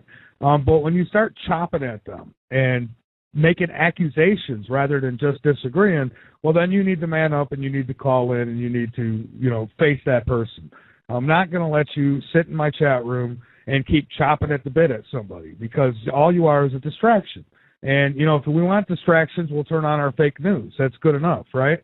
So, my website's not the place for that. So when I ask you to stop, you stop. If not, I kick you out. So you're gone now. So just let it go. But that's where I'm at with that. You know, I don't mind, Marshall, if people disagree. And there's believe me, you're always going to find, no matter what the topic is, people are going to disagree. But to sit and make accusations and say, oh, this guest is a con artist, or that guest is lying, or he's trying to sell a book, or, you know, those are accusations. Yeah. And I don't allow that. But you know something? I don't see jerks like that. I mean, think about it. I mean, this, you know, the guys that do that, is that someone you want, you know, if he shows up with your sister and she, I'm madly in love and I want to make babies with him? You know, what are you going to say? Hey, sis, if you change your mind, I'll pay for the Prozac. All right? You know, I mean, these are malcontents. I look at the people, I think about the amazing people I have met over the years and how much they inspire me. In times when I'm going, you know, why the hell don't I do something where I can make some real money, you know? God, I think that every day, Marshall. It's like, you know, it's like, well, this is a thankless job, you know, but, and I come across them quite a bit. You know, widows and widowers. And they've been following this for a long time. One man I knew, he's 92. He first started following Planet X after he read a book in 1930. Okay? And I have met people who have, I remember this one woman in particular, because, you know, she gave me her address and I put it up there to see, you know, and that's something I do for my folks. I go, okay, where are you going to hang out for all this? And I Google it and I look at it and I say, okay, you're going to have problems with refugees coming from this direction. You're going to have problems with that coming from this direction, and help them out as best as I can. And this one lady, her husband passed away. She sold her home in the city for a good price. She went out to the country. And these people are typically looking for these small parcel farms that the corporate farms are coming in and throwing family farmers out left and right. And so they sell off their farmland, and what they have left is 10 acres and a house and a barn. Well, it's out in the middle of nowhere, but this is where this woman went. She found one of these nice natural well and everything, garden, the whole stuff. And she's telling me about what she's doing. She goes into town on a regular basis to the Salvation Army and other thrift shops, and she's looking for clothing for men, women, and children of all sizes in all natural fabrics. Everything's natural, nothing synthetic. Looking for sleeping bags, looking for umbrellas, all kinds of gear. They're setting aside food. They're setting aside everything that she can. Nothing's real fancy. Most everything's used. Everything's frugal. And I asked her, and I said, dear, are you doing this so that your family is going to have a place to go when the guacamole hits the fan? She said, no, they all think I'm as crazy as a peach orchard boar. I'm doing it because I know God will bring the people to me that I will help. And that's all I need to know about it. Right now, I just need to prepare. And these are people that are very well educated, very capable people. She could have just spent the rest of her life, took a reverse mortgage, and gone cruising until she died. Mm-hmm. Well, no, today that you can die pretty fast. But anyway, she was, but still the same. You know, she was doing this, and I come across these people who are quietly preparing, not for themselves or for their own families in particular, but they're preparing because they feel they have been touched in a special way. That you do this. And like Noah building an ark. Think about poor old Noah. How many times did somebody walk up to his wife and say, hey, your hubby's one short of a six-pack, Toots? Okay? Yeah, I know. Now, once it's raining and, you know, and they're banging on the ark, you know, screaming, hey, I'm ready to have that conversation now, open up. No, too late. Too little, too late. And, you know, and here's an important point. And I think there's, for those of you out there that want to survive, and it's an important point to think about. the story of Noah, and you go back and you reread that. And I'm going to give you a different definition of Noah and why Noah did not open the door of the ark to let those people in that were drowning. And it had nothing to do with God judging anybody. That's allegory. Because the fact was, Noah was the naval architect, master, and commander of a vessel charged with the responsibility of restoring terrestrial life on a planet after a global disaster.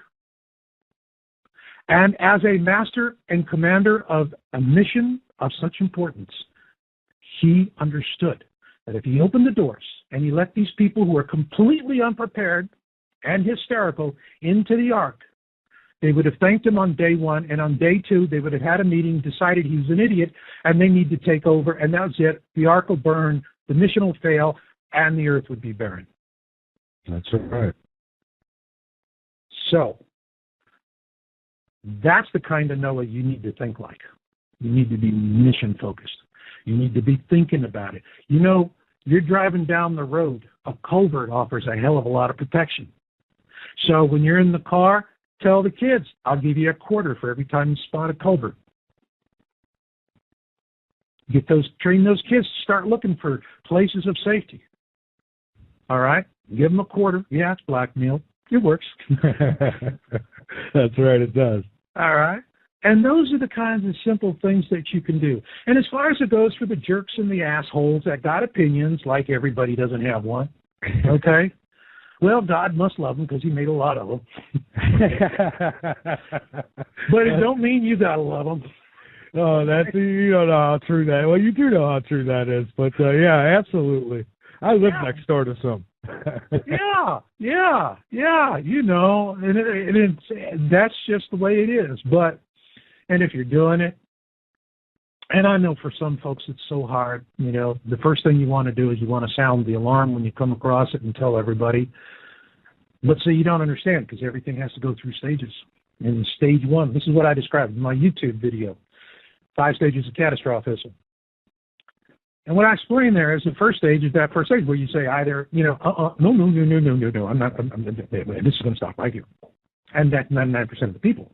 Or you're one of the few that's got enough guts to actually ask the question, what am I looking at? And once you do that, then the next stage is what I call the first stage, I don't have time for this crap. Second stage, I call, oh crap.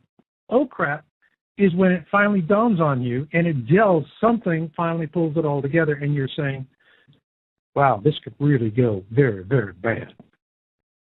And that's when you're laying there and the scenarios just start running through your mind. And you start to get acquainted with every nibble, nookie, and crack in your bedroom ceiling. And you're going to agonize and agonize on that until finally one night you're going to look at the ceiling and you're going to go, the hell with this, I'm going to repaint the ceiling. Okay? Now, that gets you in to share the crap. And because now that you've seen it and you've proved it to yourself, you want to go tell the people you love and you care about, because that's what we do for people we love and we care about. But you forget the fact that they're still back at stage one. I don't have time for this crap. Okay? Yeah. And so then once you finally have fallen off enough Christmas card lists, you know, when no one wants to hang around the water cooler with you, when you're eating lunch alone, that's when you're into stage 4. And stage 4 is just crap happens. And that's you become resigned to it. And you accept the fact that you can't drink enough booze or pop enough pills to keep this out of your noggin. Whether you like it or not, you've got to go the distance. And when you do that, you'll eventually get to stage 5, which is the universe is unfolding as it should. Now, what does the universe unfolding as it should mean? It means that the universe is not unfolding at the speed of human expectations. Which is why I say, believe nothing, observe everything. Because if you are doing that, and you are observing, and you are impartial, you will know how to react smartly and in a timely way to events as they unfold. And that, in a nutshell, is my survival lecture. Okay. Well, and it's just in time, too, because we've got about 5 minutes left, Marshall, and I want to give you an opportunity to get out any information that you'd like to get out. And, I'd apologize for the crazy calls, but I guess it comes with the territory, right? Hey, what are you going to do, Yeah. But, folks, there's a quick link to get to my current work, which is twosunsinthesky.com. My main website is Your Own World USA, YOWUSA.com. You can follow all of our work. We have articles going back, years and years and years back to the very beginning. And you can see how we evolved through the topic and read through it. And you can see where we stumbled and where we got it right. But it's just a point of reference, because in the file analysis, it's about the truth that resonates inside you. And as I said, it only happens that way when you, and you alone, put it there. Which means observe everything, believe nothing. You do that, now you're going to survive. Now you're going to be fighting for your life. And and I have to say, in my mind, I'm thinking to a time when this finally hits the mainstream media. You finally see it on CNN or whatever. How crazy it'll be. What are they going to be doing? They're going to be doing what they've always been doing, selling credit cards and tampons. Yeah. Okay? They're going to be who shot John, finger pointing, the fair and balanced thing so that you can't come to a consensus. It's always the same thing. They bring on 4 or 5 experts that really understand everything, been fully vetted, and they get one gratuitous debunker, and they don't know anything more about him than somebody said, hey, I put a mirror under his nose and it fogged up. Okay? That's about as much as they vet debunkers. The media doesn't vet them. All they want is someone to come on and to just simply trash you. So that then they're off the hook. They can continue playing this, fair and balanced game. There is nothing fair and balanced about the media. It's all controlled by a very small handful of elites. And these guys that control these media outlets are the ones that have the Gold Wonka tickets to the bunkers. But what I'll tell you one thing is when you start seeing Gulfstream G5s lining up on the tarmac in Denver like a serious case of the hives, dying time is near. Mm-hmm. Well, we know that Denver is supposed to be, or Colorado is supposed to be the headquarters for the New World Order, I guess, when all this takes place. So probably someplace you don't want to be. Other than that, I think it comes down to luck of the draw of where you are. I mean, outside of being on the coast, you're pretty much toast. But as far as the middle of the country, I mean, these guys that want to hide in bunkers are probably going to get buried in them. You might want the bunkers. Yeah. A lot of them are. I tell you what, there's an old expression, nothing ever goes according to plan. Yeah, exactly. And, the Nazis learned that in Russia. There was a German officer who wrote home, and the letter was quite poignant. And he described the conditions that the Germans found themselves in with Operation Barbarossa. And he said, it's like an elephant attacking an anthill. You can stomp thousands of ants to death, but in the end, they'll swarm you and eat you alive. Absolutely. Yeah. Well, Marshall, we've come to that time. So by all means, websites, any speaking engagements, or anything you want to throw out there, please do. And let me thank you so much for joining me tonight. I do appreciate it, and hopefully not so much space in between the next speaking. All right. And folks, I'm doing these interviews for one reason. If you know somebody in Costa Rica, somebody who's going to go take a vacation in Costa Rica, and they got a day to go up to the top of this volcano to go see if they can find this rock these crazy Americans are talking about, please pass the word along, would you? YOWUSA.com. You can get to it from there. My YouTube channel is YOWBooks, YOWBOOKS. The video is Object of Interest. If you will watch it all the way through, all of the questions you will have halfway in will be answered halfway out. But you got to watch it all the way through. That's right. And I have. All right. Yeah, yeah. I'm not one of those people who look at something and debunk it in the first 2 seconds, and then, I want to watch the whole thing, give it a chance. And I watched it, and I says, hey, I've got to get Marshall on this show. So cool. I appreciate it. All right. Well, I enjoyed being on. Always do. Look forward to the next time, too, Michael. All right. Well, so do I, Marshall. Thank you so much, and keep up the great work, my friend. And we'll keep reporting on this as long as it's sitting out there by the sun. We're going to keep letting people know what's next. And I appreciate what you do, my friend. Well, thank you so much. Keep raising them flags of discontent. Absolutely. All right. Well, thanks again, Marshall, and we'll talk to you again very soon, my friend. You got it.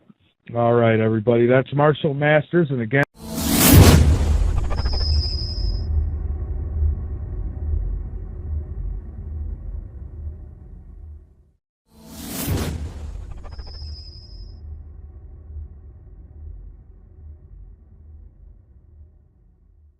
that if you don't know. My guest tonight, as I said, Marshall Masters, an incurable optimist at heart. Marshall is in it for the species. His mission is to help others become self-informed about future catastrophic threats. He also believes that men and women must face the next global catastrophe as co-equals and advocates, a service to others approach to survival. Marshall's secular interest in surviving global catastrophes is the result of several milestone experiences in his life. From 1984 to 1988, Marshall worked as a science and technology features producer for the cable news network CNN and the Texas cable network TNN. In 1989, Marshall moved to San Francisco to pursue a career in informational technology as a freelance technical writer. 2 months later, the Loma Prieta earthquake rocked the entire Bay Area during the World Series, and as a result, I think he's been really looking into this Planet X thing, and he has definitely done some serious research on this, and he's been getting the word out about it, and tonight he'll get the word out about it here. In his website, www.marshallmasters.com. You can also check out his video at www.twosunsinsthesky.com and any other websites he might suggest tonight. So let me get him. He's going to be joining me here on Skype. So I'm going to go ahead and get him connected with us here. So hang on for a moment. Be patient, and I'll find him. I got so many people on my list. Okay, here we go. All right, so everybody please welcome Marshall Masters back to Late Night in the Midlands as soon as he picks up. Marshall Masters, welcome to Late Night in the Midlands. All right. All right. Yeah, it's a pleasure to have you back. It has been a while. Yeah, it's been a big time. Yes, and a lot has happened since then. That's an understatement. Yes, it sure is. So yeah, we're live and ready to go. And are you getting any feedback? I'm on my middle speakers, but I can switch to a headset. No, I'm not getting any feedback at all.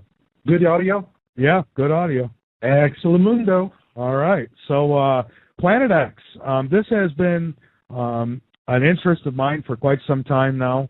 I've been covering it and trying to get to the bottom of it. I know a lot of my listeners have been saying, Mike, you got to get some more guests on about this. We want to know what's going on. So where do we start with all this? I mean, first off, I guess the big question is everyone wants to know, is this real? For me, it is. Absolutely.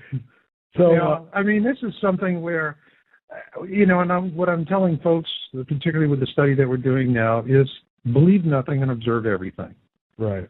And that's the only way you just observe. That's what we're doing now. I mean, I just updated our archive image database on this story we're following. We have over 1,000 images. All right. And I mean, I'm starting to feel like I'm, Jim Delatoso doing ufology here, and, we just have this massive number of images, and folks are responding in different ways. By and large, I mean, the video that we put up is 5-to-1 positive. But on the folks that are not positive on it, I've never seen a more vocal group of hand-wringing and anger, since I started doing this.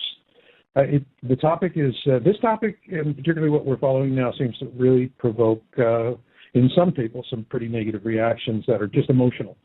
Yeah, absolutely it does. I know because I'll post some of these shows on YouTube, and it got to the point where I had to monitor the comments on the videos because people just the dumbest things that they say. I mean, I guess I don't know if it's out of fear or denial or what the deal is, but they do get pretty angry. Some of them when you bring this up.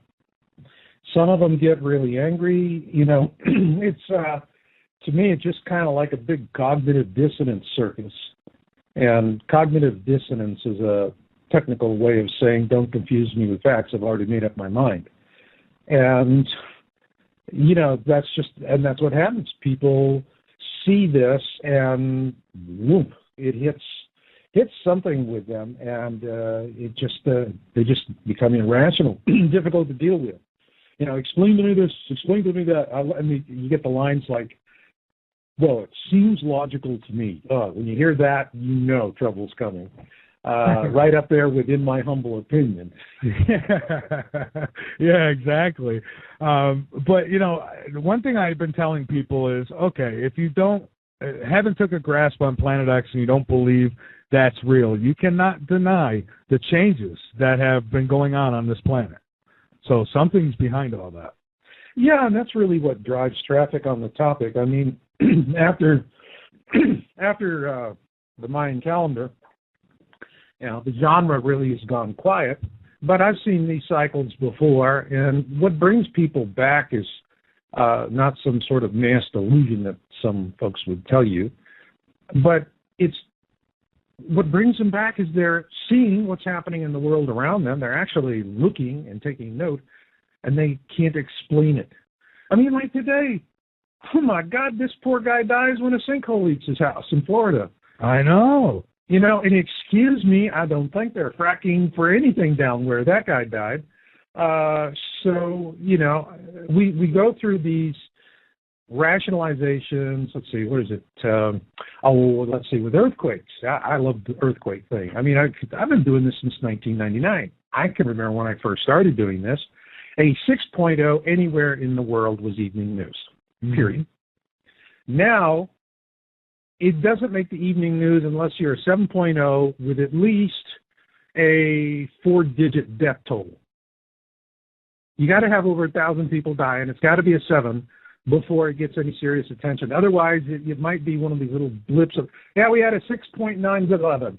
And the next thing you know, they're off selling credit cards and tampons, and that's it. Yeah, that's right. And that's something that I have noticed is the earthquakes have picked up. And some of the debunkers out there will say, well, no, it's just that there's better technology now and there's more news outlets, and that's why you hear about more. And I don't buy that. Well, excuse me, but that's a whole lot of you know what I mean? Yeah, absolutely. And I'll repeat that for those of you who speak French. And let's talk about that one particular argument, that there's more stations. Well, yeah, there are more stations. And that's fabulous because these stations are giving us a ton of information about these small quake swarms. See, the point here, and what they don't tell you on television when they hand this load of bull to you, is that any one station on the planet can monitor any 6.0 anywhere on the planet. Okay? So, and those are the quakes we're really worried about. This, the 6.0 and above. Like the ones that are kind of happening most every day now. Yeah, I have a tracker a little app that I put on my website, and I go through it about every day. I mean, here it has a 5.1 in Santa Cruz Islands, and I'll see every now and then. I'll see 5.8s or 6.0s, but I'll see them every day, and I don't hear anything about them on the news. That's right. And then they come on and they say we have more reporting stations, and when they do that, remember that great line from Jeff Foxworthy. Here's your stupid sign. Yeah.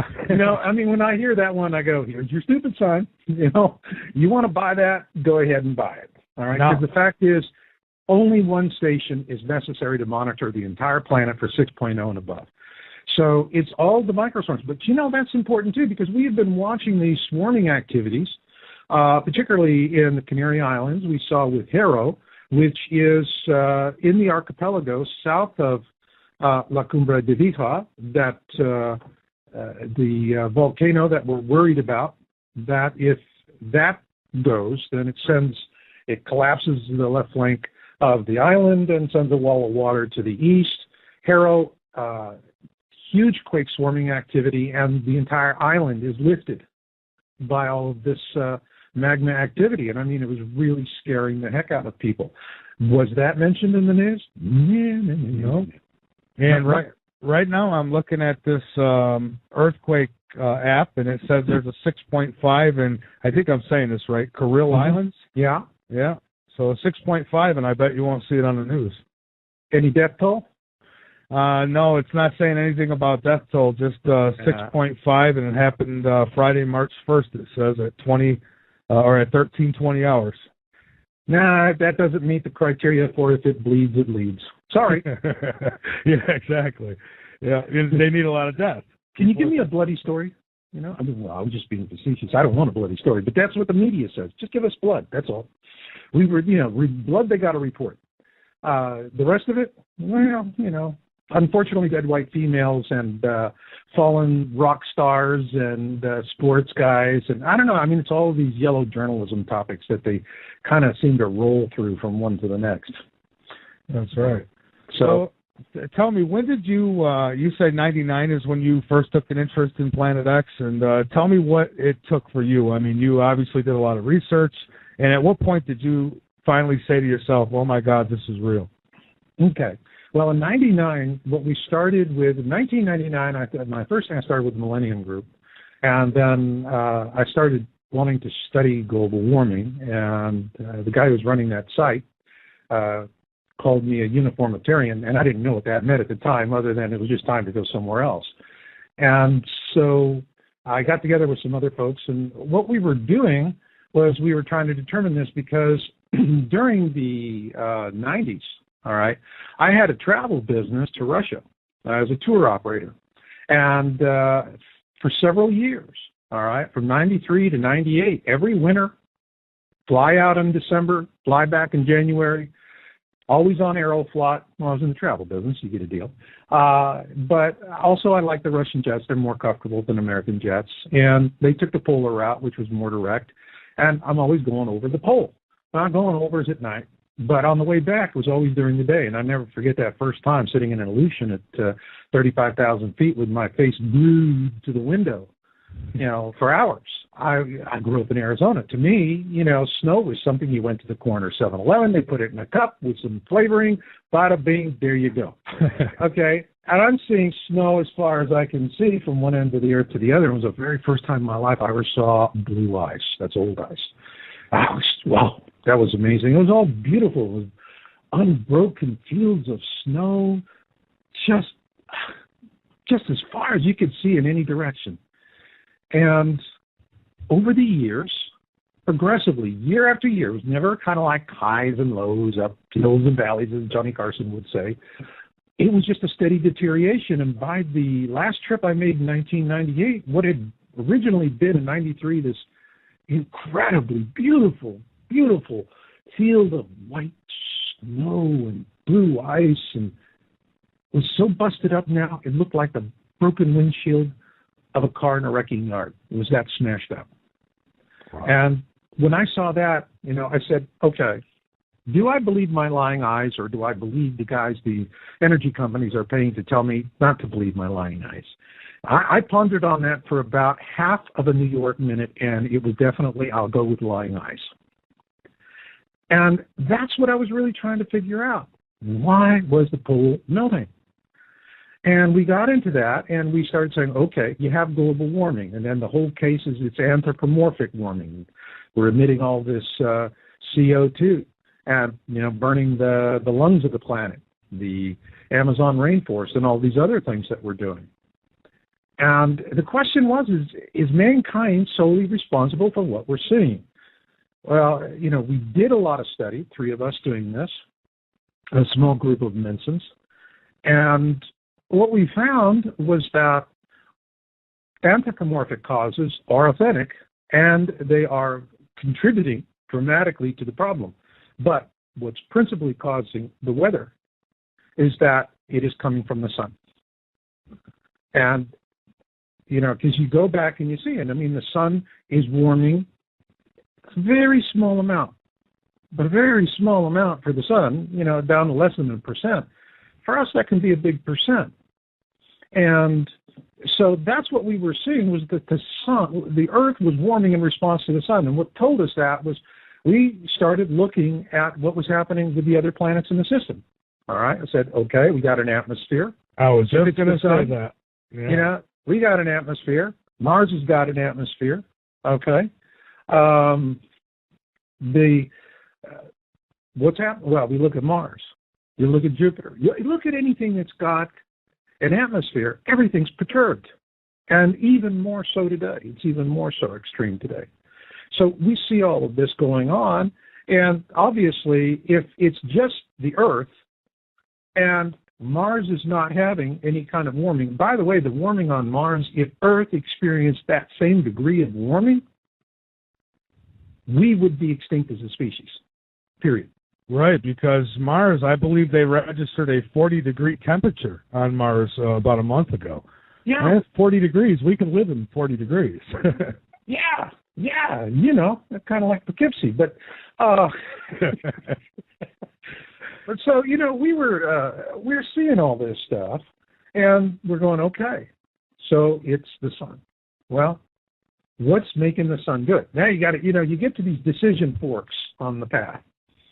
Next decision fork on the path is this natural variability of the sun, all right, or is the sun responding to an interloper?